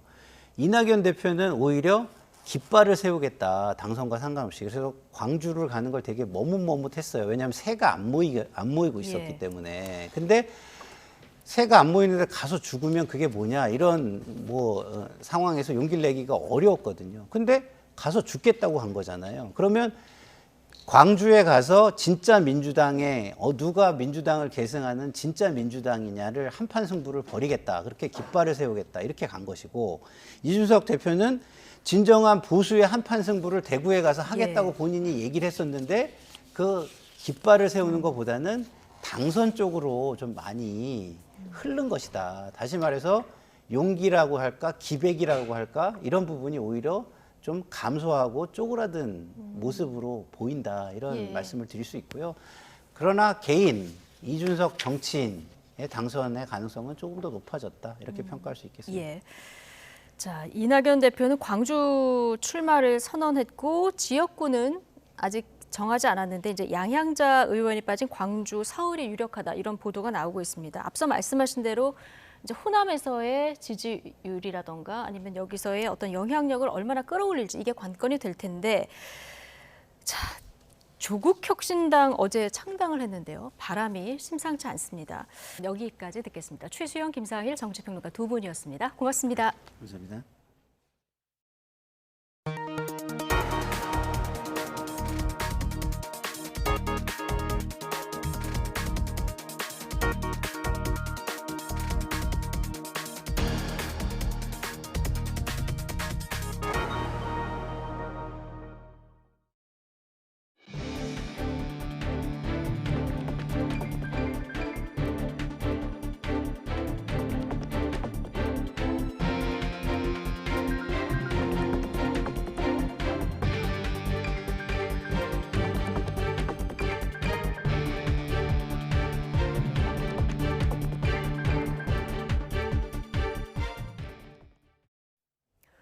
전공의 집단 행동이 3주째로 접어든 가운데 정기적인 검사와 치료가 필요한 태아와 임산부의 안타까운 피해도 이어지고 있습니다. 네, 인턴과 전임의까지 대거 진료 현장을 떠나고 있어 이번 주가 진료 공백 사태의 최대 고비가 될 전망입니다.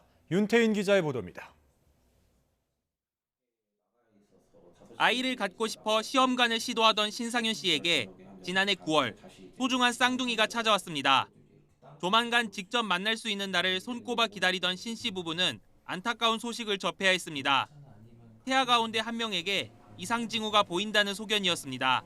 쌍둥이 아이 중에 둘째 아기가 좌심실과 우심실의 크기 차이가 조금 있어서 굉장히 좀 처음에 들었을 땐 당황스럽기도 하고 좀 많이 힘들었었어요. 마음도 많이 아프고. 급한 마음에 신 씨는 지난달 이른바 서울의 빅5 대형 병원 가운데 한 곳에 진료를 예약했지만 얼마 안 지나 진료를 받을 수 없다는 통보를 들어야 했습니다. 전공의 집단 행동으로 인력이 부족해 어렵게 잡은 진료를 취소할 수밖에 없다는 설명이었습니다. 지금은 아예 외래도 다 취소로 하고 있고 초음파도 지금 다 취소되는 상황이어가지고요. 죄송한데 일단은 예약은 취소해드릴게요. 사업을 안 하는 다른 종합병원도 한번 진료보시면 어떨지. 아이에게 무슨 일이 생길까 걱정은 커지지만 다른 병원 진료를 잡기도 어려워 속은 타들어갑니다. 이처럼 의료진의 집단 행동이 3주차를 맞으면서 전국 병원들의 상황은 더욱 악화되고 있습니다.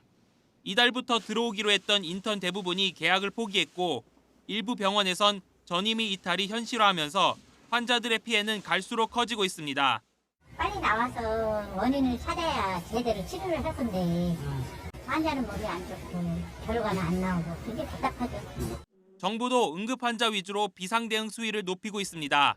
전국 4개 권역에 긴급 상황실을 만들고 응급 환자가 전원을 해야 할 때 환자의 중증도와 병원 역량 등을 고려해 신속하게 적정 병원을 선정하도록 하겠다는 겁니다. 긴급 상황실은 응급 환자가 적시에 치료를 받으실 수 있도록 기관간 전원을 종합적으로 조정하는 컨트롤 타워 역할을 수행하게 됩니다. 보건당국은 의료진 복귀만을 강조하며 대체 인력 채용까지 검토한다는 강경한 입장이지만 직접 진료와 치료를 받아야 하는 시민들의 피해는 쌓여만 가고 있습니다. 진료 현장을 지키는 의료진의 피로도 한계에 달하면서 전공의가 돌아오지 않는다면 이번 주가 의료 공백 사태의 중대 고비가 될 전망입니다. YTN 윤태인입니다. 정부는 최후 통첩 시한까지 복귀하지 않은 전공의들에 대한 원칙적인 대응을 천명하고 오늘부터 현장 점검을 통한 면허 정지 절차에 착수했습니다. 조규홍 보건복지부 장관은 중앙재난안전대책본부 회의를 주재하며 불법적인 집단 행동에 대한 정부의 대응 원칙은 변함이 없다고 강조했습니다. 또 의사 총궐기 대회에 제약회사 직원을 동원했다는 의혹에 대해서 의약품 거래를 빌미로 부당한 행위를 강요하는 것이라며 엄격히 조사해 법에 따라 조치하겠다고 말했습니다. 네, 경찰이 의료법 위반 등 혐의로 고발된 대한의사협회 전현직 지도부 5명에게 이르면 모레부터 소환 조사를 받으라고 통보했습니다. 주수호 비대위 언론홍보위원장은 모레 오전 10시에 출석하고 노환규 전 회장과 박명하 비대위 조직위원장은 이르면 오는 7일에 경찰 조사를 받을 예정입니다. 이와 함께 우종수 경찰청 국가수사본부장은 오늘 정례 기자간담회 자리에서 의사협회 집회에 제약회사 직원이 동원됐다는 의혹은 첩보를 수집하는 단계라면서 불법 행위가 확인되거나 고소고발이 있으면 엄정하게 수사하겠다고 강조했습니다. 윤석열 대통령이 대구에서 열린 민생토론회에서 의대 정원 확대의 필요성을 재차 강조했습니다. 네, 증원의 혜택을 지방에서 더 누리게 하겠다고 약속했는데 이 대통령실에서는 미복귀 전공의들에게 더는 당근은 없을 거라는 강경한 입장을 나왔습니다. 권남기 기자입니다. 대구에서 열린 민생토론회 참석자들은 윤석열 대통령을 향해 지역 의료의 열악함을 호소했습니다. 한 워킹맘은 아이를 마음 편히 키우기에 주변에 큰 병원 하나 있으면 좋겠다는 희망을 내비쳤고, 내가 지방에 살기 때문에 우리 아이 혹은 우리 부모님들에게 좋은 의료 서비스를 제공해드리지 못하는 거 아닌가. 의대를 운영 중인 대학 총장은 정원 확대에 걸맞은 지원을 요청했습니다. 교육을 담보를 할 수 있는 이 교원 수가 확보가 돼야 된다라는 말씀을 우리 대통령님께 정말 간곡한 심정으로. 윤 대통령은 걱정하지 말라며 의대 증원의 혜택을 지방에서 더 확실히 누리게 하겠다고 약속했습니다. 의대 시설 투자는 물론 지역 중고교생을 위한 의대 지역 인재 전형도 대폭 확대하겠다는 겁니다. 좋은 의사를 많이 길러낼 테니 정부가 좀 적극 지원해달라고 말씀하셨는데 적극 지원해드리겠습니다. 걱정하지 마십시오. 의대 정원 확대의 필요성도 또다시 강조했습니다. 현재 3,000명 규모의 의대 졸업생 중 25%만 비급여로 빠져도 지역과 필수 의료 체계는 버틸 수가 없다. 국민의 생명과 건강을 지키기 위해선 증원이 필요 조건이란 설명이 이어졌습니다. 증원은 필요 조건이고요. 충분 조건은 이제 의사들이 더 열심히 일할 수 있는 그런 인센티브를 또 주는 겁니다. 어떤 사법 리스크를 완화시키고. 갈수록 거세지는 의료계의 반발 속에서도 윤 대통령이 2,000명 증원 의지를 재차 드러낸 셈인데 대통령실에서도 거듭 강경한 입장이 나왔습니다. 대통령실 고위 관계자는 YTN과 통화에서 9,000명 규모의 근무지 이탈 전공의들 모두를 면허 정지 기간인 3개월 동안 뺀다는 생각으로 비상진료 체계를 짜놨다고 밝혔습니다. 또 그동안 의사 집단행동에 대한 고발 뒤엔 취하 등 봐주는 조치가 있었지만 이제 더는 당근은 없을 것이라고 선을 그었습니다.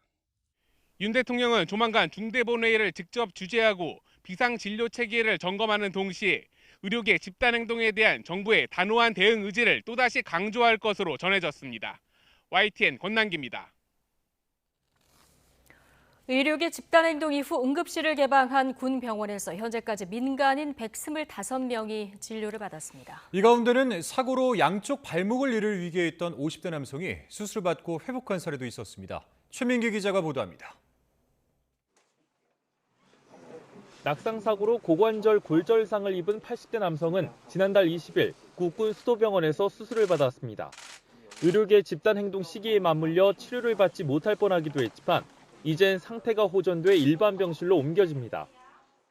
수술 잘 됐고 환자분은 이제 여러 가지 고령의 이제 나이 고려해서 우리가 속도를 맞춰가면서 지금 재활 치료를 하고 있다고 생각하시면 됩니다. 상급병원 5곳을 전전하다 급히 군병원을 찾았던 가족들은 그저 이 상황이 다행스럽다고 말합니다. 최선을 다해주신 군의관 선생님들, 간호장교 선생님들 모두 감사드리고요. 본인도 아버지처럼 케어를 해주셔가지고 저희 아버지께서 지금 건강하게 지금 이제 재활까지 지금 하시고 계십니다. 이처럼 군병원에서 응급진료를 받은 민간인 가운데는 근무 중 사고로 양쪽 발목이 거의 절단돼 이송된 50대 남성 환자도 있었습니다. 한쪽 다리마다 군의관 2명씩 모두 4명이 10시간 넘는 수술을 한 끝에 지금은 중환자실로 옮겨져 회복하고 있습니다.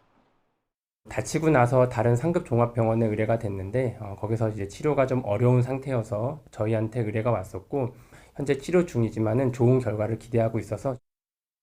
군병원 응급실이 개방된 지난달 20일 이후 2주 동안 진료받은 민간인은 모두 125명, 국군 수도병원에서 58명, 대전병원 26명, 서울지구병원 8명 등으로 집계됐습니다.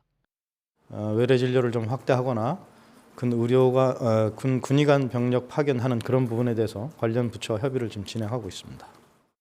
그러나 의료 공백 상황이 길어질수록 기존 군장병에 더해 민간인까지 진료해야 하는 군 의료진의 피로도도 커질 수밖에 없어 이에 대한 군 내부의 고심도 커지고 있습니다. YTN 최명기입니다. 은행권 주택담보대출을 대상으로 스트레스 DSR 제도가 시행된 가운데 정부가 올해 도입하겠다고 예고한 전세대출 DSR에 관심이 쏠리고 있습니다. 실제 시행 범위에 따라서 임대차 시장에 적지 않은 파장이 불가피할 것으로 보이는 만큼 대상과 시기를 놓고 고심이 이어지고 있습니다. 엄윤주 기자입니다. 가계부채가 거침없이 몸집을 키워가는 상황에서 금융당국이 올해 세운 목표는 분명합니다. GDP 대비 가계부채 비율을 100% 밑으로 끌어내리겠다는 겁니다. 가계부채 증가율을 경상성장률 이내로 유지하여 GDP 대비 가계부채 비율을 안정적으로 관리하겠습니다. 특히 가장 눈에 띄는 대목은 전세대출에도 총부채원리금 상환 비율, DSR 규제를 적용하기로 한 부분입니다. 그동안 전세대출은 주거 안정 측면에서 DSR 적용 대상에서 제외돼 왔습니다.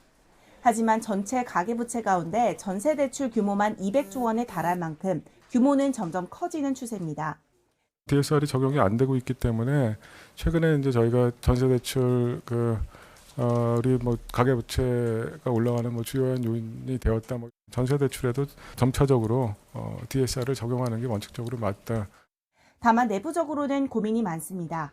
최근 불거진 전세 사기의 원흉으로 무분별한 전세 대출이 지목된 만큼 이번 기회를 계기로 제도를 손봐야 한다는 의견도 적지 않지만 옛날에는 예를 들면 대전세 대출을 상환할 능력이 없는 사람 허그에서 100% 보증서를 끊어주니까 이제는 DSR 규제가 생기면요. 나의 소득이 높지 않으면 전세자금 대출을 받을 수 있는 게 확 줄어드니까 한 번도 경험하지 못한 전세대출 DSR 적용이 임대차 시장에 큰 혼란을 일으킬 수도 있기 때문입니다. 이에 대해 금융당국은 무주택자 서민들의 주거 불안은 없을 거라는 입장입니다. 기본 방향은 절대 서민들, 젊은 분들도 그렇고 정말 전세대출 하려고 하는데 갑자기 이렇게 이것 때문에 돈 못 구해서 이런 거는 안 할 겁니다. 대신 유주택자에 한해서 우선 적용을 검토하고 있습니다. 이를 위해 시뮬레이션을 진행해 구체적인 적용 대상을 파악할 예정입니다. 그런 만큼 일부에서 제기된 백지와 주장에 대해 사실 무근이라며 연내 적용이라는 기존 계획대로 추진하겠다고 밝혔습니다. YTN 엄윤주입니다. 전국의 아파트 미분양 물량이 10개월 만에 증가세로 돌아섰습니다. 부동산 R114는 지난해 12월 전국 미분양 물량은 6만 2천여 가구로 1년 전보다 4천여 가구 증가했다며 이같이 밝혔습니다. 지역별로 보면 대구가 1만 200여 가구로 전국에서 가장 많았습니다. 고금리의 경기가 여전히 호전되지 않으면서 지난 1월 서울에서 1,000억 원을 넘는 대형 업무시설이나 상업시설 거래가 단 한 건도 이루어지지 않은 것으로 나타났습니다. 상업용 부동산 종합서비스 기업 R스퀘어가 국토교통부의 서울 업무 상업용 건물 실거래가를 분석한 결과 654억 원에 거래된 서울 마포구 판매시설이 가장 큰 규모로 조사됐습니다. 건설 공사비가 크게 오르면서 알짜배기로 여겨지던 강남 재건축 단지마저 시공사를 선정하는 데 난항을 겪고 있습니다. 조합과 시공사 간 공사비 인상안을 두고 줄다리기 협상이 이어지는 곳도 늘면서 정비 사업이 좀처럼 속도를 내지 못하고 있습니다. 윤혜리 기자입니다. 재건축을 추진 중인 서울 송파동 아파트 단지입니다. 최근 시공사를 선정하기 위해 공고를 냈지만 건설사 단 한 곳도 입찰에 참여하지 않았습니다. 조합이 하이엔드 브랜드를 적용하는 조건으로 3.3제곱미터당 공사비를 810만 원 수준으로 제시했지만 수익성이 떨어진다고 판단한 건설사들이 대거 입찰을 포기했습니다. 공사비가 천정부지로 치솟으면서 과거 치열한 입찰 경쟁이 벌어졌던 강남의 재건축 단지마저 외면받고 있는 겁니다.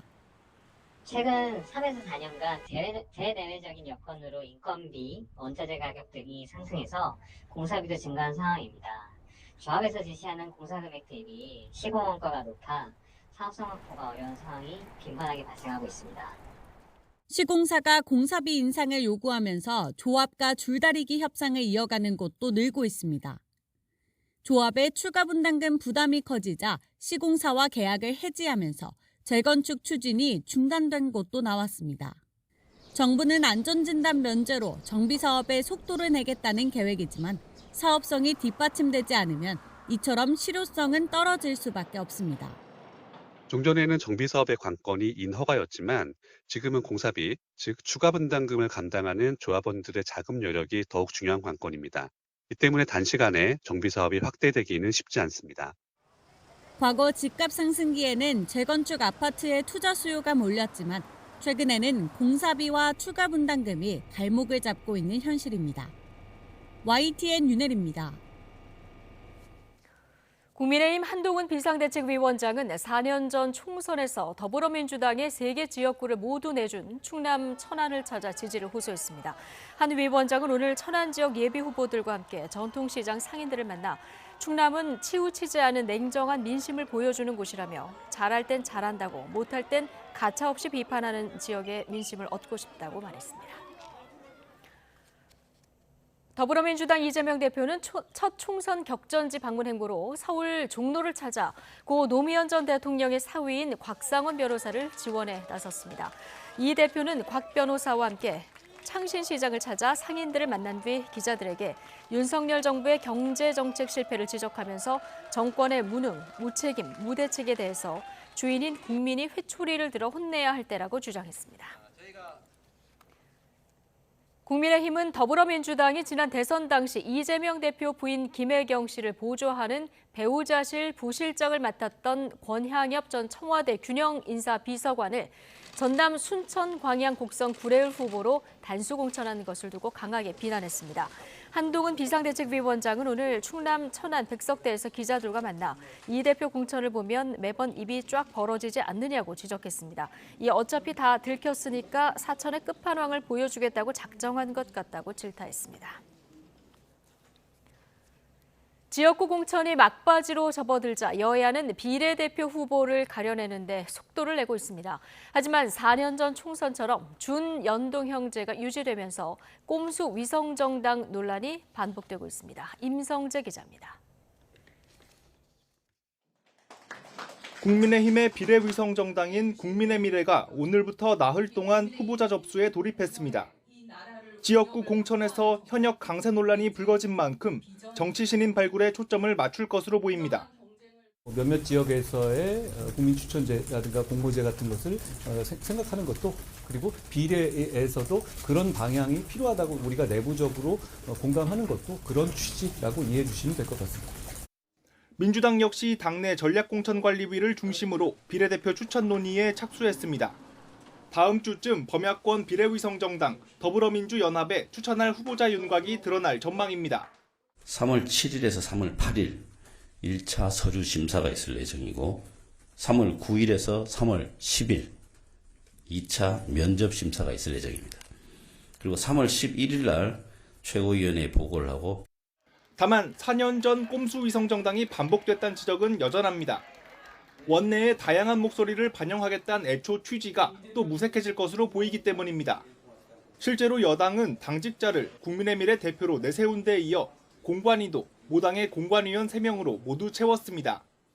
민주당은 이제 소수당과의 연대체라도 표방을 하고 있지만 국민의힘은 정말 말 그대로 위성 정당을 만들고 있는 거잖아요. 그렇다면 대놓고 위성 정당을 만드는 한동훈 비대위원장은 뭐가 그리 떳떳하길래 민주당을 향해서 그렇게 비판을 하느냐. 민주당 또한 야권 소수정당과 비례의석 나눠먹기란 지적에서 자유롭지 않습니다. 경기 동부연합을 비롯한 종북 세력과 계담 선동 세력 등 민의 전당의 발 디디기에 부적절한 인물들과의 연합으로 만들어진 트로이 목마와도 같습니다. 양당 독점 구조 타파를 내건 제3시대 정당이 일제히 비판의 목소리를 높이는 이유입니다. 경기 동부 인사들과 한총련 출신들에게는 진보당이 민족 자주, NL 깃발을 공유하는 동지일지 모르지만 일반적인 국민들에게는 그저 시대착오적이고 정치를 하면 안 될 사람들일 뿐입니다. 국민의힘은 위성정당도 모자라서 이제는 아예 대놓고 직할정당을 만들고 있습니다. 한동훈 위원장이 위성정당 선거운동의 최전선에 서겠다고 자임했습니다. 거대 양당이 위성정당을 내세운 건 한 석이라도 빼앗기지 않겠다는 계산이 깔린 거란 지적이 나옵니다. 그런데 정작 그 산식에 유권자의 참정권은 뒷전으로 밀렸다는 비판까진 피하기 어려워 보입니다. YTN 임성재입니다. 네, 극심한 저출생 흐름 속에 신입생이 단 한 명인 초등학교에서는 나홀로 입학식이 열렸습니다. 강원 태백초등학교는 오늘 전교생 27명이 함께한 가운데 유일한 입학생 이원준 군을 맞이하는 입학식을 열었습니다. 담임 선생님과 누나 형들은 꽃다발과 선물을 건네며 입학을 축하했습니다. 태백초는 올해 전교생이 27명으로 올해는 1학년과 3학년을 통합해 수업을 진행할 예정입니다. 대구 부계초등학교에서도 나홀로 입학한 김여원 양을 위한 입학식이 열렸습니다. 1932년에 개교한 부계초는 현재 전교생이 40명으로 한 학년이 6명에서 10명 사이로 줄다가 올해 입학생은 단 한 명뿐인 상황이 됐습니다. 네, 오늘 전국에서 입학식이 열렸습니다. 올해는 전국 2,700개 초등학교에서 초등학교 1학년 늘봄 학교가 함께 시작되는데 기대와 우려가 교차하고 있습니다. 김연아 기자입니다. 몸집만한 가방을 맨 아이들이 처음으로 학교에 들어섭니다. 아직 젖살이 통통하지만 어엿한 초등학교 1학년입니다. 운동장이 넓어서 빨리 축구하고 싶어요. 선생님이랑 같이 있었으니까 좋았어요. 재미있게 지내고 싶어요. 벌써 이렇게 컸나 싶기도 하고 잘 앉아있을까 걱정했는데 생각보다 잘 앉아있어서. 올해부터는 전국 2,700여 개 초등학교에서 늘봄학교도 시작됐습니다. 정규 수업은 12시에 안팎 끝나지만 저녁 8시까지 늘봄 프로그램과 돌봄 이용이 가능하고 간식과 저녁밥도 해결됩니다. 맞벌이 부부의 큰 고민이던 초등 1학년 돌봄 문제가 해결되는 겁니다. 다만 서울은 참여율이 6.3%에 불과해 많은 가정이 여전히 발을 동동 굴러야 했습니다. 학교에서 늘봄 공지가 오지 않았고요. 그래서 뉴스로만 늘봄이 시작된다라고 접했고 주변 워킹맘들도 그렇고 이 엑셀 테이블을 몇 번을 바꾼 거예요. 한 2달 동안. 그 빈 공간을 20-30분을 안 뜨게 하려고요. 늘봄이 시작되는 학교들 역시 아직은 혼란한 상황입니다. 구체적인 늘봄 확대 계획과 1학기 시범 시행학교가 뒤늦게 확정되면서 시범학교의 10%는 아직 늘봄 행정 업무를 맡을 기간제 교사를 구하지 못했고 늘봄 강사 채용단으로 프로그램이 축소되거나 오전 또는 밤 8시 돌봄은 제공하지 않는 등 차질이 있는 것으로 전해졌습니다. 지금 가장 많이 발생하고 있는 사례는 채용을 했는데 그 채용된 인력이 다른 늘봄 학교들에도 복수로 지원을 하신 거예요. 지금 당장 투입이 되어야 되는데 이 인력이 갑자기 없어지게 되는 거잖아요. 그러니까 이 프로그램을 시작하는 시기를 늦추거나 프로그램이 없어질 수밖에 없는 상황이. 교육부는 일단 3월 내내 현장 점검을 통해 늘봄 운영과 인력을 보완해 학기 초 혼란한 상황을 최대한 빨리 안정화할 거라고 설명했습니다. 하반기 초일 늘봄 전량 시행부터 2026년 모든 학생 확대까지 계획대로 진행될 거라고도 보는데 정부가 하반기까지 약속대로 늘봄 업무를 교원 업무와 분리하기 위한 늘봄 행정 인력과 강사 채용을 마무리하고 나아가 초등 전학년을 대상으로 늘봄 전년 시행을 위한 공간까지 확보할 수 있을지 우려와 기대가 교차하고 있습니다. YTN 김현아입니다. 가정에서 어린 자녀를 양육하다가 급한 사정이 생겼을 경우 잠시 어린이집에 맡길 수 있는 제도가 오늘부터 시작됩니다. 보건복지부 등은 오늘부터 시간제 보육 통합반을 운영한다고 밝혔습니다. 시간제 보육 통합반을 이용하고 싶으면 임신 육아 종합 포털 사이트를 통해 시간대 단위로 사전 예약하면 되고 시간당 5,000원 보육료에 부모 분담금 2,000원을 내면 됩니다. 네, 불법 정치자금 수수와 돈봉투 살포 의혹으로 구속 기소된 송영길 더불어민주당 전 대표가 첫 재판에서 억울함을 호소하며 혐의를 전면 부인했습니다. 송 전 대표는 신당 창당을 앞둔 만큼 정치 활동을 할 수 있게 불구속 상태에서 재판을 받게 해달라고 호소하기도 했습니다. 김다현 기자입니다. 검찰은 송영길 전 민주당 대표의 돈봉투 살포 의혹 첫 재판에서 수사를 통해 밝혀진 범죄 혐의를 논리적으로 설명하는 데 힘을 쏟았습니다. PPT 자료를 활용해 전당대회 돈봉투 살포와 평화와 먹고 사는 문제 연구소를 통한 불법 정치자금 수수 과정에 송 전 대표가 보고를 받거나 승인하는 식으로 관여했다고 주장했습니다. 이에 송 전 대표는 발언 기회를 얻어 추측에 기초한 무리한 기소라며 혐의를 전면 부인하고 나섰습니다. 돈봉투 사건이 발생한 데 있어서 정치적 책임이 있다면서도 법률적으로는 관여하지 않았고 전혀 모르는 일이라고 주장했습니다. 또 조만간 창당하는 만큼 정치 활동을 할 수 있게 불구속 상태에서 재판을 받을 수 있도록 보석을 허가해달라고 호소했습니다. 이어 2심에서 실형이 선고됐지만 법정 구속을 피한 조국 전 장관과 대장동 개발 의혹의 핵심 인물인 김만배 씨 사례를 언급하며 격앙된 모습을 보이기도 했습니다. 재판 막바지, 양측은 검찰이 압수수색으로 확보한 증거를 적법하게 사용할 수 있는지를 두고 격하게 부딪혔습니다. 송 전 대표 측은 검찰이 돈봉투 사건을 위해 발부받은 영장을 불법 정치자금 혐의 입증에 사용하는 이른바 별건 수사를 했다고 강조했습니다. 그러나 검찰은 통상적인 절차에 따라 정상적으로 영장을 집행했다고 반박했는데 공방이 이어지자 재판부가 정리에 나서기도 했습니다. 재판부는 검찰에 각각의 증거들이 어떤 영장에 의해 압수된 건지 정리해달라고 요청했습니다. 그러면서 송 전 대표 측이 재판을 앞두고 뒤늦게 위법 수집 증거를 주장하는 서면을 제출한 점을 지적하며 이렇게 되면 재판 지연 목적이 있는 건 아닌지 생각할 수밖에 없는 만큼 주의하라고 경고하기도 했습니다. 한치의 양보 없는 양측의 공방 속에 첫 재판이 마무리된 가운데 송 전 대표의 보석 신문 기일은 오는 6일 열릴 예정입니다. YTN 김다현입니다.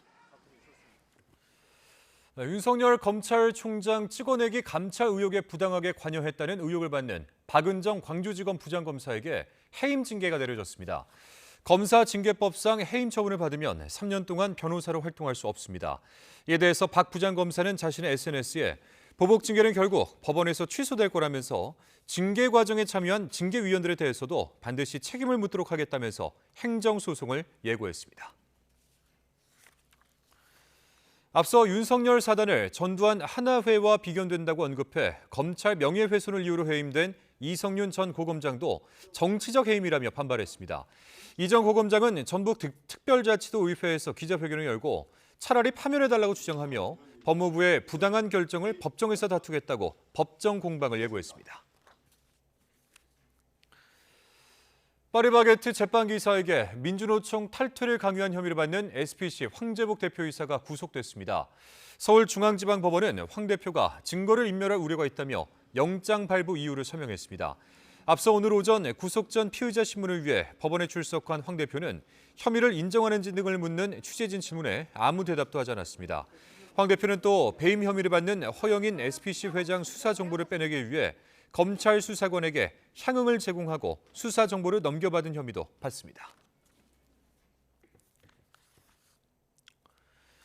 서울중앙지방검찰청은 황 대표가 회사의 우호적인 한국노총 소속 노조를 통해 민주노총 소속 노조를 압박했다고 영장에 적시한 것으로 알려졌습니다.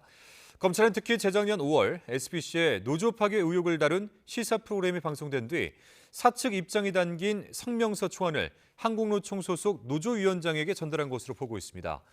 실제 해당 노조는 민주노총의 하수인 등의 표현으로 보도를 비판하는 성명서를 발표했는데 검찰은 이 과정이 모두 황 대표에게 보고됐다고 영장에 적은 것으로 알려졌습니다.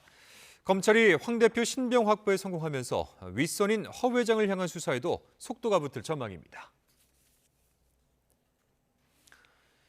의대 정원 확대를 두고 정부와 의사 사이 갈등이 계속되면서 환자 불편이 이어지고 있죠.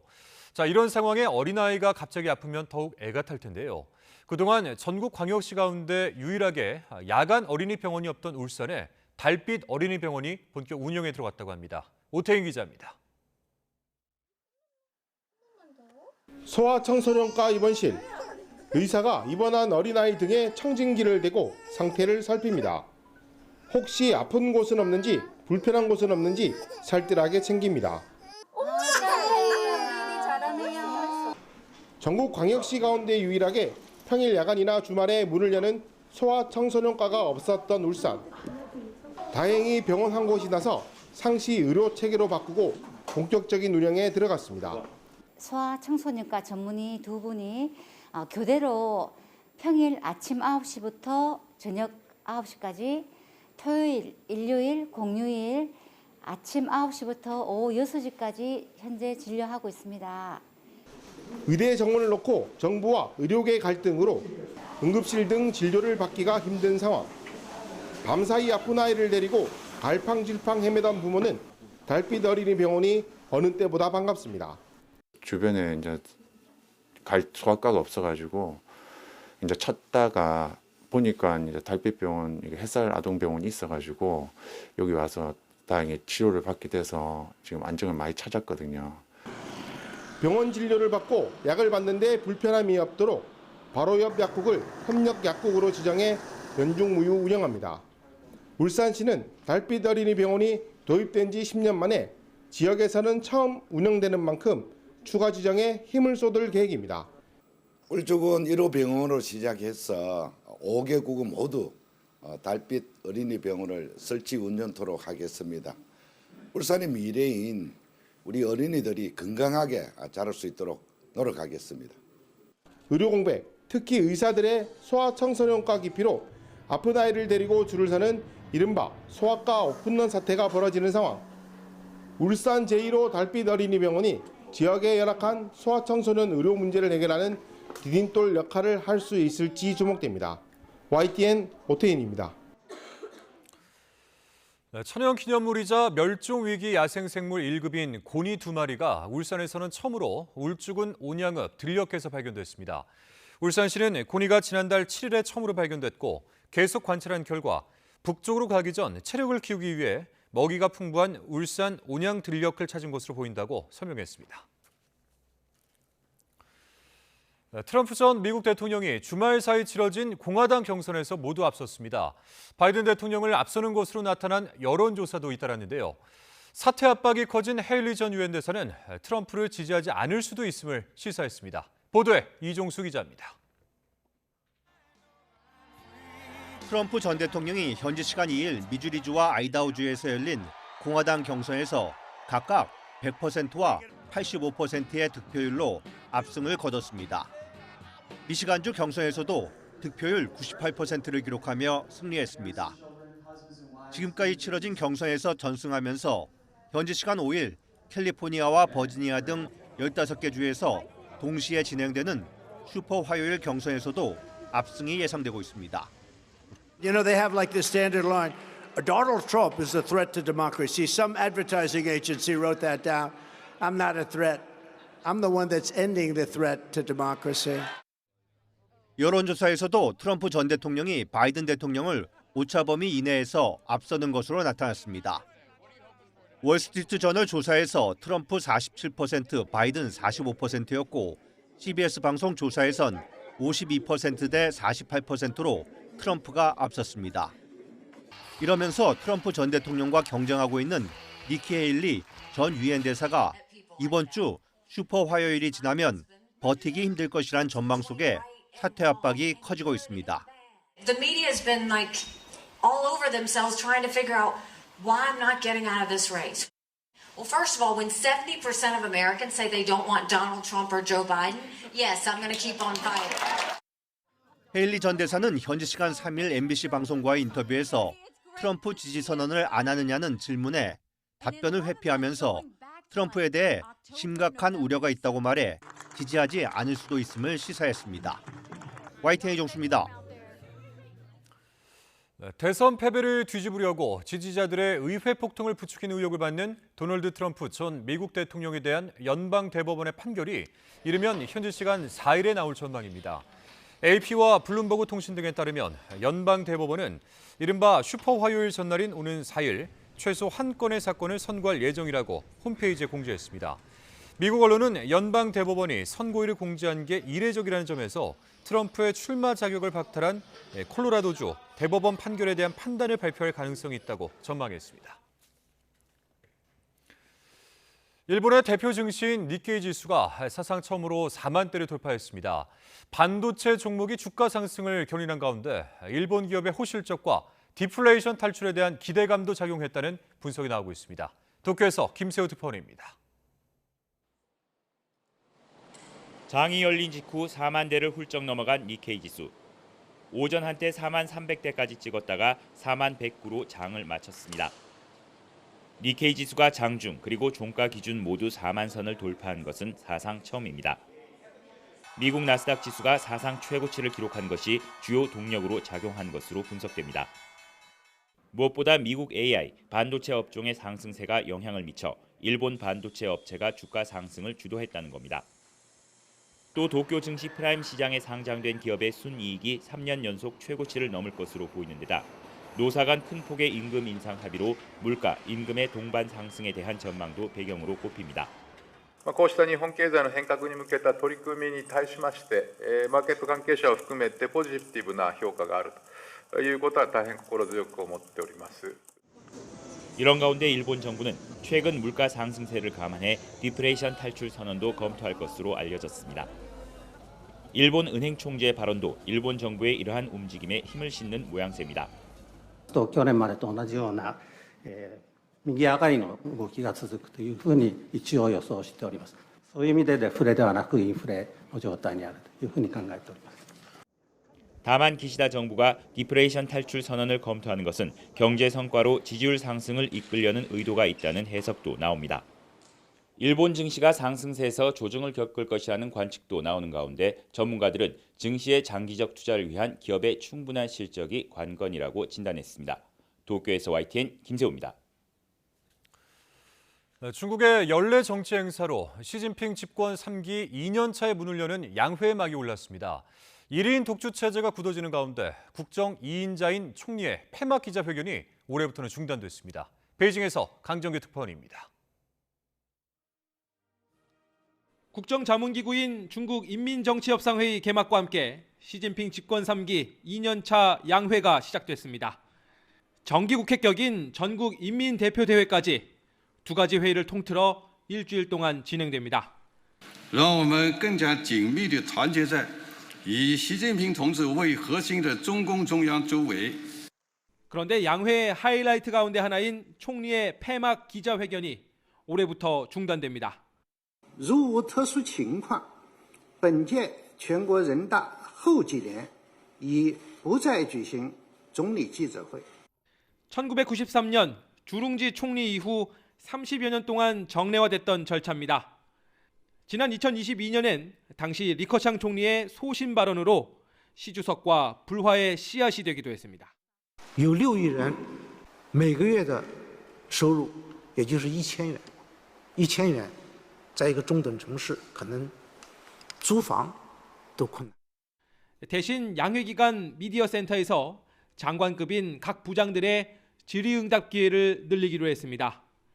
시진핑 1인 독주 체제 아래 2인자는 없다는 상징적 조치로 풀이됩니다. 시진핑 집권 3기 정책 방향을 결정할 3중 전회를 건너뛴 채 양회가 열린 것도 마찬가지입니다. 형식 절차를 얼마든 무시할 수 있는 시진핑 절대 권력 시대의 뉴 노멀이라는 겁니다. 그러나 경제 위기를 돌파할 전략과 인사 문제 등을 두고 충분한 당내 합의를 이루지 못했기 때문이란 반론도 나옵니다. 베이징에서 YTN 강정규입니다. 가자지구 전쟁이 장기화되면서 비인도적 상황 속에 굶어 죽는 어린이가 속출하고 있습니다. 미국 정부와 세계보건기구는 구호품 반입을 허용하고 즉각 휴전해야 한다고 촉구했습니다. 김태현 기자입니다. 이스라엘의 봉쇄 속에 가자지구 주민들은 식량 부족에 시달립니다. 특히 어린이들의 생존 여건은 더욱 열악합니다. 가자지구 보건부는 지난 며칠간 카말 아드완 병원에서 최소 15명의 어린이가 영양실조와 탈수증으로 숨졌다고 밝혔습니다. 이 병원 중환자실에 다른 어린이 6명도 영양실조와 설사로 위독한 상태입니다. 병원 전력 공급 중단과 의료 역량 약화 속에 구호품 지원도 어려워지면서 아사를 비롯한 어린이 사망이 속출하고 있습니다. 앞서 세계보건기구는 가자지구에서 10번째 아사 어린이가 공식 등록됐다고 밝히며 보고되지 않는 사례가 더 많을 것으로 예상했습니다. 이어 고의적으로 식량 공급이 끊긴 것이 진짜 재앙이라며 즉각 휴전을 호소했습니다. People are so desperate for food, for fresh water, for any supplies that they risk their lives in getting any food, any supplies to support their children, to support themselves. 미국 정부도 거듭 휴전을 요구했습니다. 해리스 미국 부통령은 최근 구호 트럭에 몰린 가자 주민들이 총격을 받아 숨진 사건을 언급하며 가슴 아픈 끔찍한 참사라고 말했습니다. 이어 굶주리는 주민들에게 식량을 전달하고 인지를 석방하기 위해 즉시 휴전해야 한다고 촉구했습니다. People in Gaza are starving. The conditions are inhumane.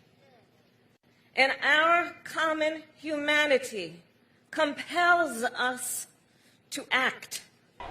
휴전 협상이 난항을 겪는 가운데 어린이를 비롯한 가자 주민들은 고통의 나날을 보내고 있습니다. YTN 김태현입니다. 축구대표팀과 관련된 계속된 논란과 꽃샘추위에도 K리그 개막전에는 구름 관중이 몰렸습니다. 프리미어리그에서 날아온 린가드 휴가에다 상향 평준화된 경기력 등 흥행 요소가 겹쳤습니다. 이경재 기자입니다.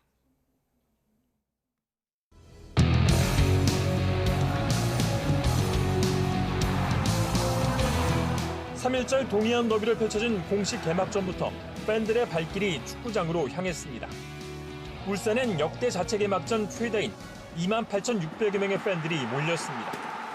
토요일엔 2분 반 만에 표가 다 팔린 광주에서, 일요일엔 대구에서도 매진을 기록하면서 올해 K리그1 개막 라운드엔 9만 4천여 명이 찾았습니다.